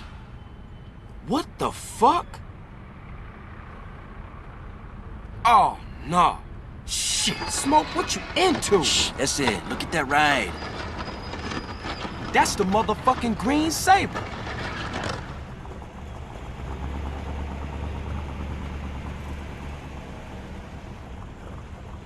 Shit, Smoke. Crash making you sell us out? Moms! Sorry, Issy. I heard a rumor and poked around. I didn't believe it myself, but... Nah, you did the right thing. I owe you, C's. I gotta go tell Sweet about... Oh, fuck! Sweet! Look, go get Kendall and take her to a safe place. What you thinking? It's sweet. I think him and the homies is walking into a trap. Just go. Go! Hey, sweet, man, you alright? You been hit. CJ, where you been? Caesar called and showed me some shit. It's smoke, and he in deep with Tenpenny and some ballers. He sold us out. It doesn't matter, man. You gotta get out of here. The cops gonna arrive any second. Nah, man, I ain't running out on my brother. Yo, ballers, I'm taking you motherfuckers. You hear me? I'm taking you all down, bitches! Vic Vance cares about Louise deeply and saves her from her abusive husband. I ain't gonna be your whore, Marty! You've been whoring yourself on that Vic. Don't you deny it. Well, if you're gonna act like a whore, you're gonna be one. Get in that truck. Shit! Vic, help! Martinez has, Marty has taken, Vince?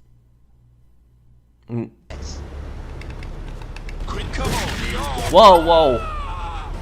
I forgot that Marty has a shotgun.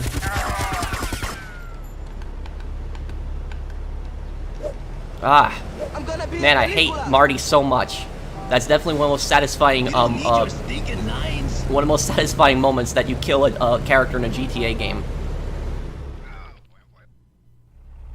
I can't believe you killed him. How am I gonna look after my baby now? You what? You what? Marty was an asshole. I remember that line. He treated you worse than shit. I'm sorry. I just... Hey, look. Marty's kin are gonna be coming for you now. We better get you someplace safe. Tony Cipriani, as evil as he is, at least still loves his mother and is loyal to Salvatore. He would never betray Salvatore. He is loyal to him for life. And that means... the city is grateful to you? Ow! Try again. That you work for me, right? Oh yeah, that I work for you. Good. Now don't call us, we'll call you. Get out of here, prick. Thank you, Mr. Leone. Tony! We did it! We run things now, you and me. We're a team, huh? Now, I just need you to do one small thing for me. I got some problems that I've been dealing with. Niko cares about Roman and little Jacob. He also protects his childhood friend Bernie Crane or Florian Kravitz from a violent homophobe. I'm about done with you, homo! Oh! Ah! Oh! Why don't you pick on someone who'll fight back? Whatever you say, buddy. Unfortunately, for hitting my friend, I'm gonna kick the crap out of you. Kick the shit out of you. Remember that line. Now this guy's running away, of course. There we go, that's it. Johnny Klebitz cares about his gang. He's visibly upset when Jim dies. He also cares about Ashley, despite how stupid she is at times. And even though how scummy Billy is, he hesitates to shoot him at the end. Claude would not have hesitated to shoot him. Checkmate, dude. Come on, get it over with. Do it! I'm doing it! Johnny can't do it. What? You waiting for a speech or something? Come on!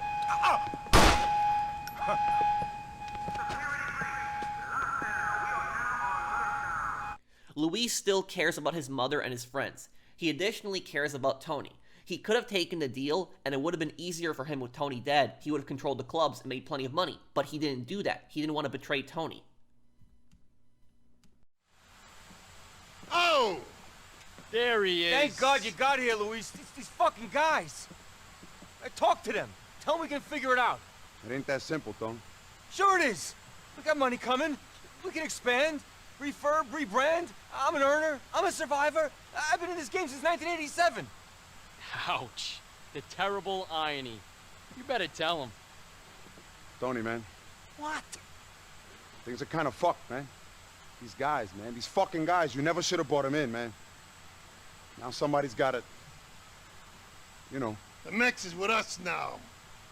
You gotta be fucking kidding me. Times change, Tony. Your brand of charming homosexuality, it's kind of run out of steam. Someone has to pay for what's gone down.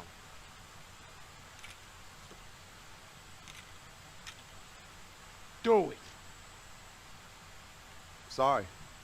I'm sorry, man. all we've been through. Lou! I'm sorry, T. You was family, man. But it's either you or all of us. The Russians are coming, man. We don't got time for this gay shit. Fucking pop them already. This is one of my favorite moments ever in a GTA game. You fucking moron! Hey, I had second thoughts, man. You fucking killed yourself just then! There's Russians, fucking everyone, they're coming after you! The old man, you're fucking dead! The both of you, they're coming any second and they're expecting corpses! We better not disappoint then. Ah, keep your head, Lou! He's a made guy! Fuck him! Alright, get out of here, Rocco! This is for the old man, and that's it! You're a dead man, Taco! Huang cares about Ling and is visibly saddened by her death. Now, this is our town now. Really, little boy, your town. Yes, my town be my town. Whoa!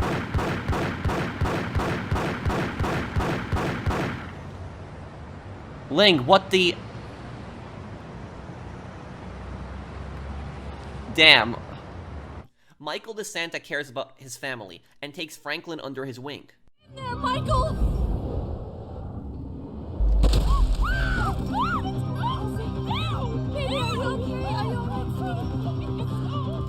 So this is like just such a great moment because Michael just gets his family back early and now he's protecting them from Merryweather and Devin. Don't you worry about me. Franklin cares about Michael and Trevor and won't betray them, and he comes to save Lamar later too. Hey man, what the fuck am I doing risking my ass trying to save y'all ass if you just gonna kill each other? Hey, you're not saving me, you're saving him! Ah, you're saving this fat fuck! Man, y'all gotta keep y'all fucking heads right and end this shit. If not, man, I'll put bullets in both of you motherfuckers. Hey, they here? I know them when I see them, homie. They creep. Alright, good. Y'all hear that? Now, if we doing this shit, man, it's either now or never. Come on, Trevor.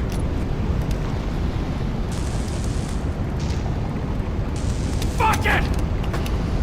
Ah!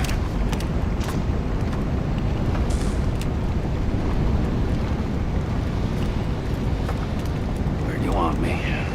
The point that I'm making with this is that every single GTA protagonist has different levels of evil. Some GTA protagonists are much worse than others, like Toni Cipriani. However, at least each of them has a friend or someone they care about, someone they love, someone they are loyal to. Claude has no one like that. There is no one he cares about, no one he loves, no one that he is loyal to. There's no one.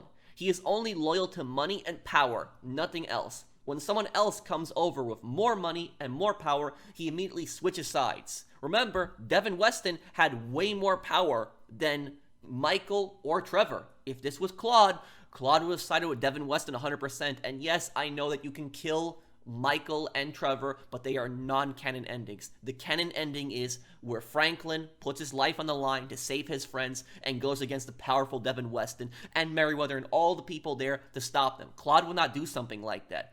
Claude is someone Trevor would kill the first moment he meets him. And no, Claude's relationship with Catalina is not out of love. They are together for convenience, nothing more. Like I said, Catalina runs the cartel, and she made Claude tons of money with all the robberies she committed over the years, and he helped her with it.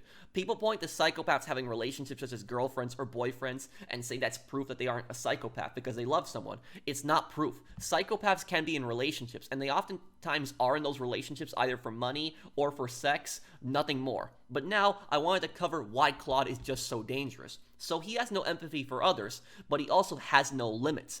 Now remember what Michael says about Trevor when he kills him. He says that Trevor has no limits. Take a listen to this.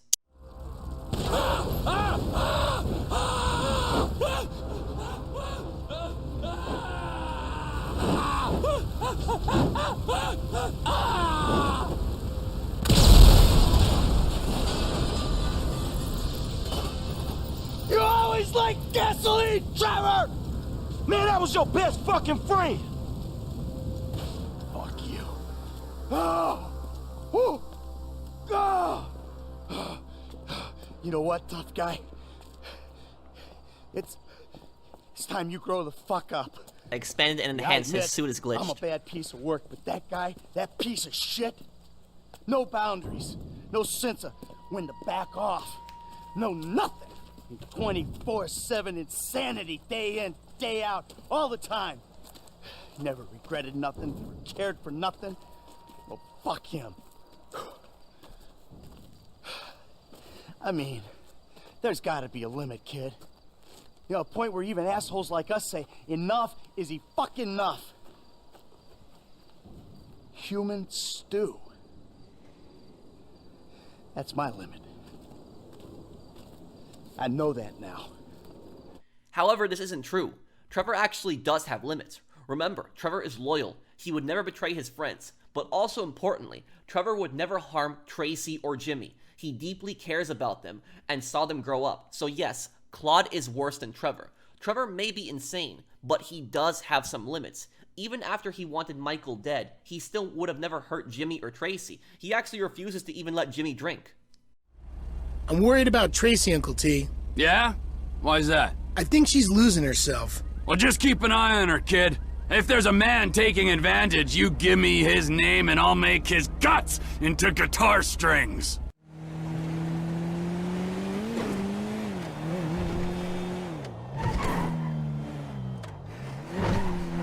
Oh, hey, there's a bar nearby. Let's get some cold ones. Cold ones? Are you a frat boy now? But Uncle T, I just thought we could get a beer. I mean, I don't care how old you are. Little Jim don't drink, not on my watch. End of discussion. But let's compare Claude to Niko Bellic, who is considered one of the most cold-blooded GTA protagonists. Niko can betray people in the story, like Playboy, and he can also betray Dwayne, and he can betray Derek as well. But Niko has a crisis of conscience in several instances. Niko feels guilty when Elena Faustin tells him about her husband's death. Niko, how are you? Mrs. Faustin, it's nice to see you. I'm okay. You know, it's difficult. Yes, very difficult. I was, sorry to hear about your husband. Were you? Maybe, unlike that treacherous rat Dmitri. He and I are not friends. My husband was not perfect. Far from it. He was awful. A murdering, drug-addicted bully. In many ways, the world is better off without You can him. tell how guilty Niko feels. Now I am alone. He doesn't keep eye contact with her. And my daughter grows up without a father. She's learning a bitter lesson very early. Yes, he's bad. And now the money is gone, the house got repossessed, and we are living in a one-room apartment. The land of opportunity. I'd rather be back in Russia. At least there, people don't pretend life has any pleasure. Do you need money? I need more than that. I need someone to come and get the man to leave my daughter alone. I can see he is a slime ball. I think he is trying to turn her into a stripper, or even worse. What guy? Some slime ball hangs out on Dillon Street in Shotler. I can't do much for you. But I will get this slime ball to leave your daughter alone. Niko, thank you. But please, no more killing. Claude would feel no guilt and wouldn't care. He would only be pissed that Dmitri betrayed him.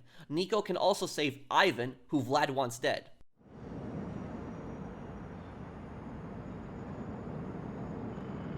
Please! Vlad told you to kill me, right? I wasn't stealing nothing from your... Get up!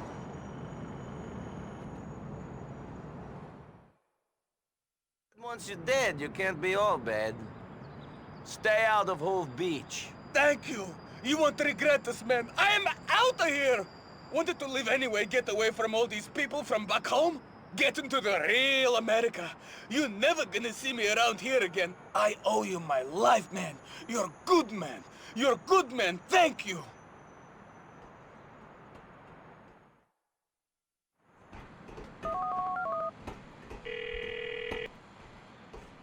You won't be seeing your boyfriend Ivan no more. Oh, are you going to miss him? No, I'm not. I'm getting enough pussy at the moment. I tell you, it's so much better if women already have a man, because you don't have to deal with all this shit all day. Take Mallory, for example. Fuck you! You say this to my face and I will break you. Me go and I'll lay low. I promise to deal with you. I don't break promises.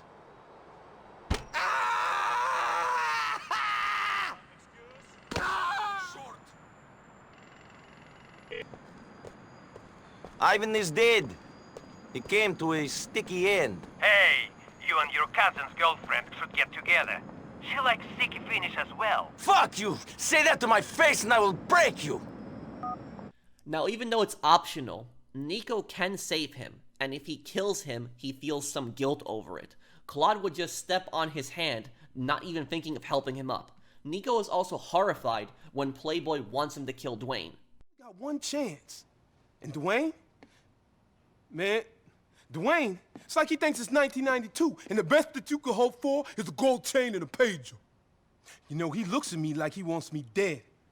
I took care of business. I gave him money, but because I won't bow down to him and treat him like he the almighty, motherfucker wants to pop me. Dwayne is a little troubled.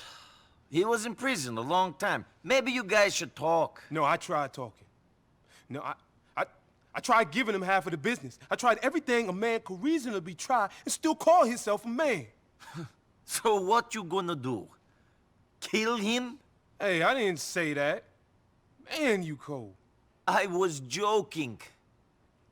But what else is there? I mean, Cash been talking. Now I hear things. Said you and me was too tight now. Said you disrespected him. Called him mad. He's going crazy. I mean, he's gone. Prison does that. Well, you can't kill him. Nope. But you can. But I don't want to. Well, neither do I, man. But if he goes insane, we all dead anyway. I mean, Dwayne is a killer. I don't like this conversation. Do you think that I do? But it's kill or be killed out there. You got a lunatic after you? Man, you dumb. Now, I will give you a lot of money. Because see me? Now, I ain't scared of no one. But a motherfucker says he's gonna kill me, the motherfucker's gonna die.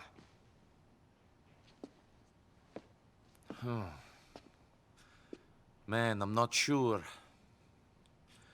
I got to think about it. Well, I hope you see some sense. I will be in touch.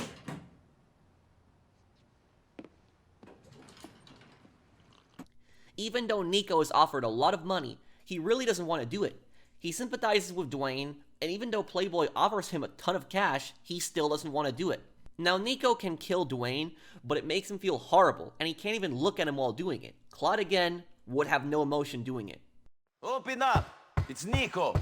I thought you was my homeboy, that you was gonna put Playboy down for me. What you doing here? It ain't that simple, Dwayne. This is nothing personal. Fuck you, man. We was tight. You fake like the rest of them.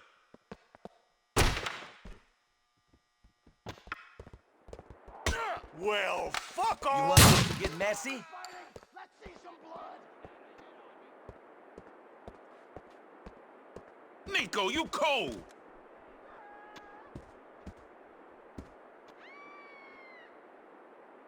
Shit, Niko, that weren't cool!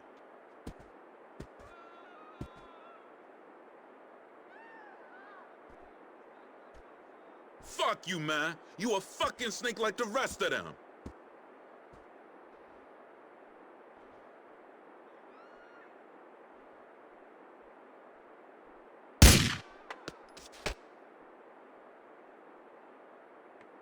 The approach that lines more of Niko's morals would be actually to betray and kill Playboy. Playboy X! Yo, Whitey's back! Yo, what you doing? You got rid of Dwayne already? I thought the old dog would have put up more of a fight. I didn't kill Dwayne. Well, what you doing back here then? Step to it, motherfucker. Well, I was thinking that maybe Dwayne is not the problem. Maybe it's you. Motherfucker! You think you can touch this shit? You think I got here by letting little bitches like you fuck with me? I own you! Nobody owns me! Shit! It was you or Dwayne! I chose Dwayne!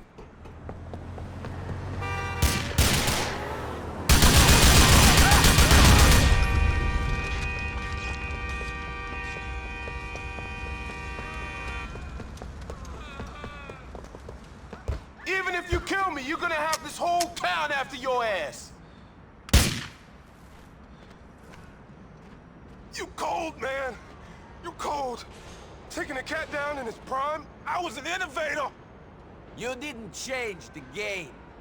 The game changed you.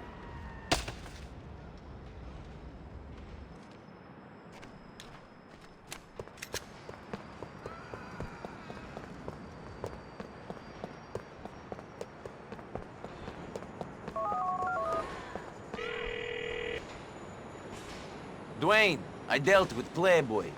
You should know that he asked me to end you first. He was going to pay me a lot of money to do it. Shit, man. He was a good kid back in the day. Always hungry, though. Always wanted more.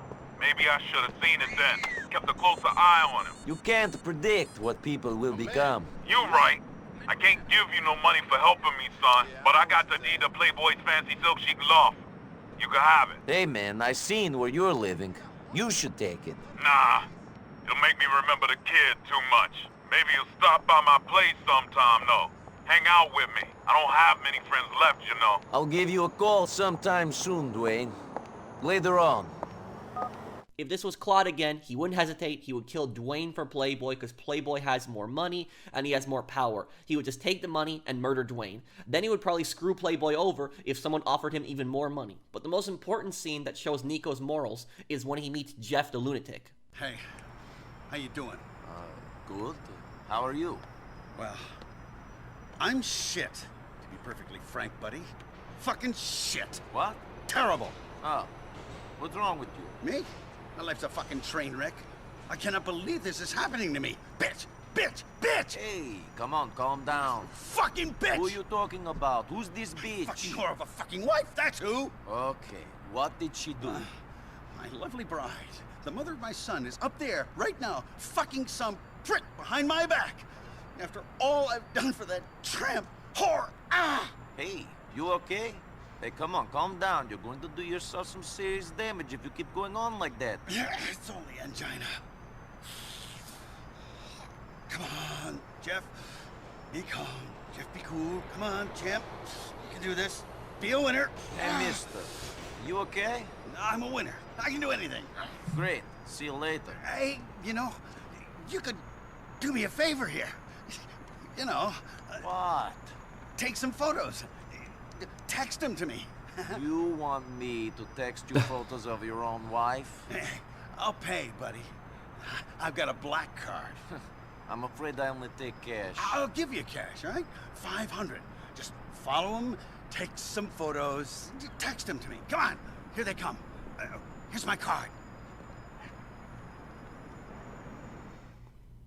So Jeff wants Niko to follow his wife, who he is paranoid about having an affair. Now the reality is that she isn't having an affair and is loyal to her husband. She's only meeting up with a male friend, but it's clear that he wants to have a relationship, but she is oblivious to that, so she isn't cheating on him. A couple of days later, Jeff calls Niko and shows him what he did.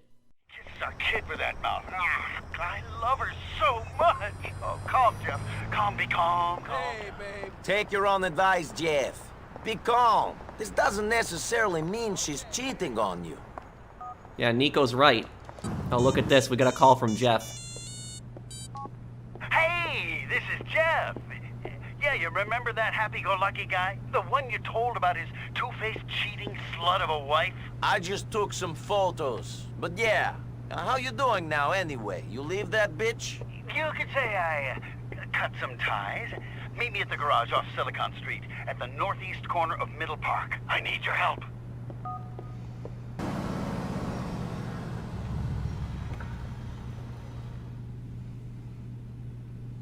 Hey.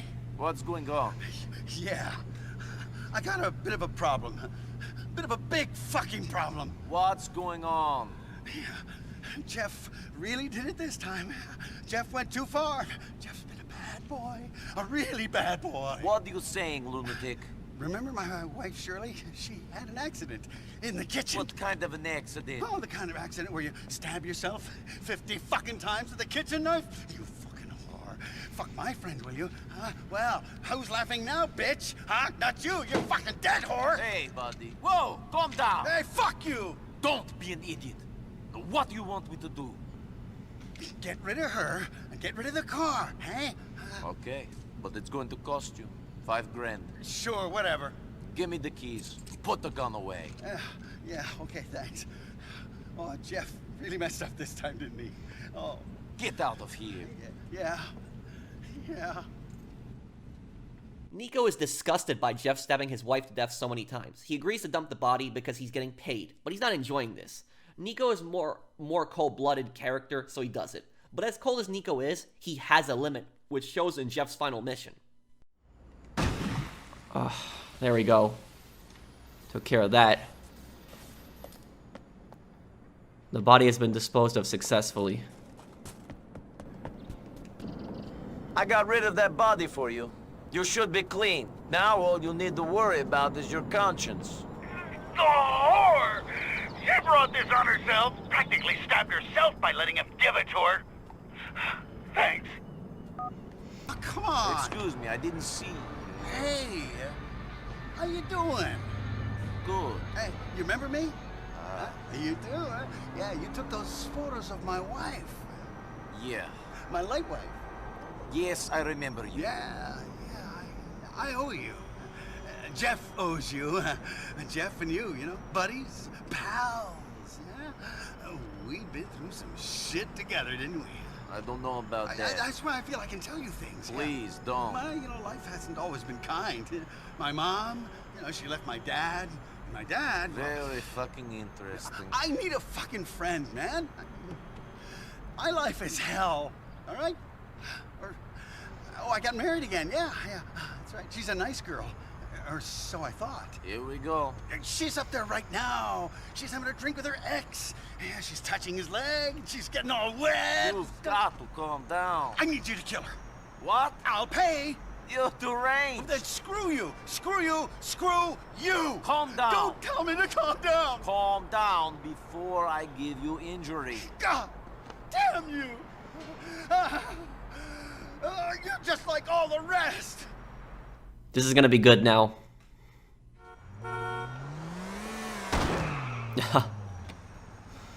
Oh, he deserved that. Jeff has been killed in an accident. And the NPC is kind of funny. Is this the police? Look, I'm bloody sorry about this, but I think I've run some poor chap over. He looks dead. Of course I'll hold. Of course I'll hold. So Jeff became the victim of a hit and run. Jeff is convinced his new lover is cheating on him, and he wants to pay Niko to kill her. Niko, even though he is being offered more money, refuses. Ironically, Niko's refusal is what killed Jeff when he crossed the street. If this was Claude, he would just shook his head and killed her. Then when Jeff got a new wife, Claude would kill her for him again, and his next wife, and his next wife, and it would just keep going, and he would keep dumping the bodies. He wouldn't care as long as he's getting paid. This is how sick and twisted Claude is. As long as he gets paid, he doesn't care what he has to do. And this is further emphasized with the Marty Chonks missions. The name's Chonks, Marty Chonks. I run the bitchin' dog food factory around the corner. I got money troubles, but hey, who doesn't, right? I'm meeting my bank manager later. He's a crooked bastard that keeps bumping up the loan repayments so he can cut a slice. Take my car, pick him up, and bring him back here. I got a little surprise for that blood-sucking leech. Marty Chonks owns a dog food factory in Portland, and his missions are hidden. He asks Claude to first get rid of his banker. Claude agrees and takes him back to the factory, where Marty cuts him up and turns him into dog food, all for $1,000. Oh, Mr. Chonks sent you, did he? Let's go and pay the fellow a visit.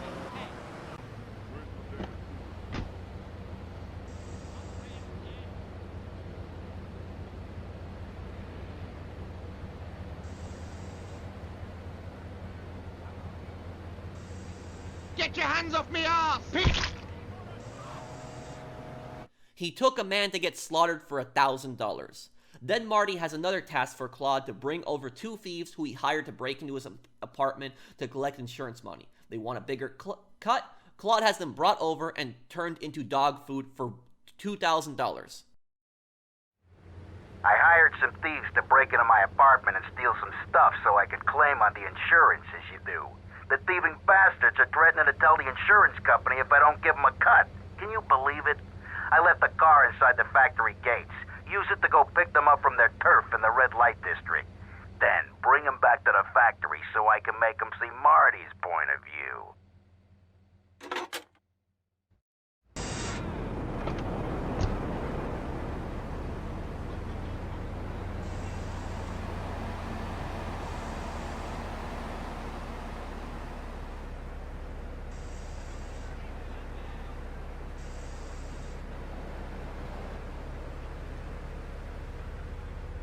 Easy there, partner. Whoa! Put it down. Come on, put it down.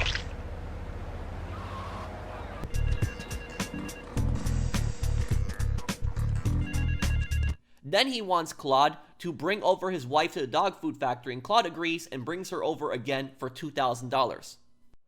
The business is gonna go under unless I get a hold of some serious cash soon. My wife has an insurance policy, and all she's ever been to me is a hole in my pocket. I've left the car in the usual place. Go and pick up my wife from Classic Nails and bring her back to the factory.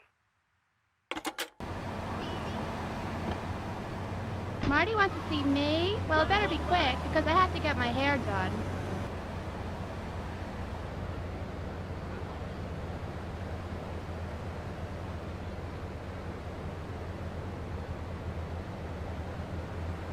Patty, stop!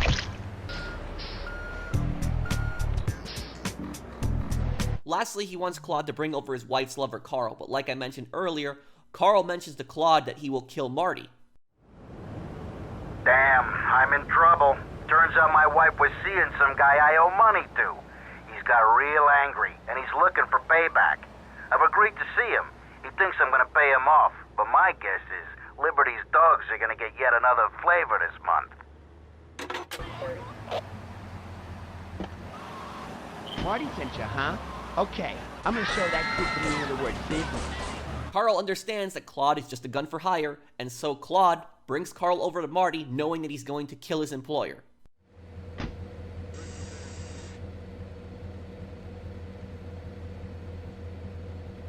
Carl, hi. I need more time to get your money. But if you just step into my office... It's far too late for that, Marty. You had your chance. But now, I'm taking over the business.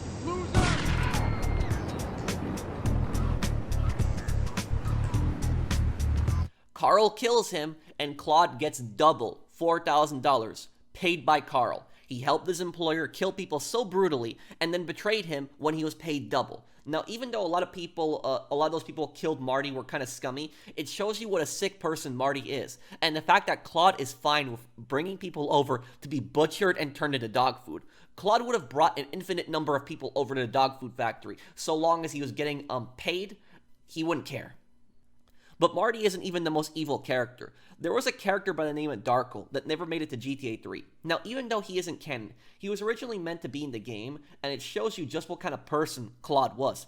Darkel would give Claude different missions to massacre civilians. He even had missions with an ice cream truck that would explode, killing civilians. That mission was later changed to El Burro killing Forellis with an ice cream truck. However, it just shows you that Claude will do anything to get paid. Even though it was scrapped, it was in the original script. He will kill anyone, betray anyone, do virtually anything with no conscience or soul as long as he gets paid. And this is why Claude is more dangerous than all the other GTA characters. At least a lot of them, when they achieve their goal, stop. CJ stops for the most part when he defeats the Ballas, Crash, and becomes Mad Dog's manager. He's rich, he's running a casino too, he really has no reason to keep committing crimes. Tommy runs a criminal empire, but stops most of its direct crimes when he becomes boss of Vice City. Yes, he's running protection rackets and so forth, but he's not going around constantly killing people like when he was working his way up. Vic tries to get out of the drug trade, but he dies, sadly.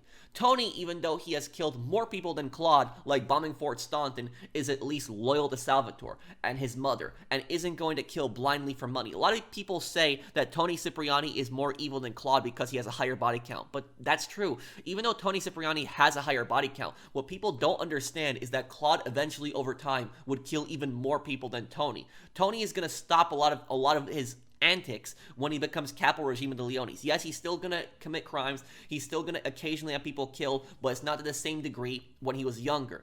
Niko stops at the end of GTA 4 when Kate or Roman die. Johnny goes out west, having a terrible end. Luis stops when Bulgrin is eliminated, and Huang stops when he avenges his father's killer, killing his uncle. Michael stops when he gets enough money to retire, and so does Trevor. Franklin opens his own agency, and even though he still sends the GTA Online protagonists on illegal jobs, he largely has stopped a lot of his own criminal activities. Claude is more similar to the GTA Online protagonists, where they will just keep doing any job for money, they don't care. Claude is so dangerous that he has no end in sight. If you want to know what happens to him after GTA 3, in my opinion, he doesn't stop. It's almost like the violence and the money is a rush for him. He will keep committing crimes and killing until someone puts a bullet in him. That's the only thing that will stop him. He has no limits, no restraints, no end goal in sight, just like most psychopaths don't have any realistic goals. Even prison won't stop him. He needs to be eliminated. He needs to be stopped. Unless then, well, even after 2007, which is the time of Manhunt 2, Claude will still be committing crimes and making money. Yes, Manhunt and the 3D GTA games are in the same universe. And as for his money, he doesn't even spend it on anything, but the obsession with it, his never-ending limit of it, and lack of conscience is what makes him so dangerous. It's almost like he just does it just to hoard the money and not do anything with it. I asked you guys in a poll, which GTA protagonist would you trust the least? And most of you guys voted for Claude, and I agree. He's just too unpredictable and scary. I would take my chances with Trevor any day. At least I don't have to worry about Trevor betraying me. And that wraps up this lore video on this channel on Claude. I hope that you guys have enjoyed it. If you do enjoy this video, do drop a like. Let me know what you think, and I will make more of these in the future. Take care, everyone, and I will see you on the next one. Explosion shook nearby homes as people ran for cover. Several citizens were injured in the panic as gunfire was exchanged between ground forces and a helicopter circling the dam. Yeah, we got a good view from down here in the gardens. When the copter finally got taken out, better than the fireworks on the 4th of July. With the death toll already over 20, police are still finding bodies. There have been no official denials concerning rumors that the dead were members of the Colombian Cartel, and still no leads as to the cause of the massacre.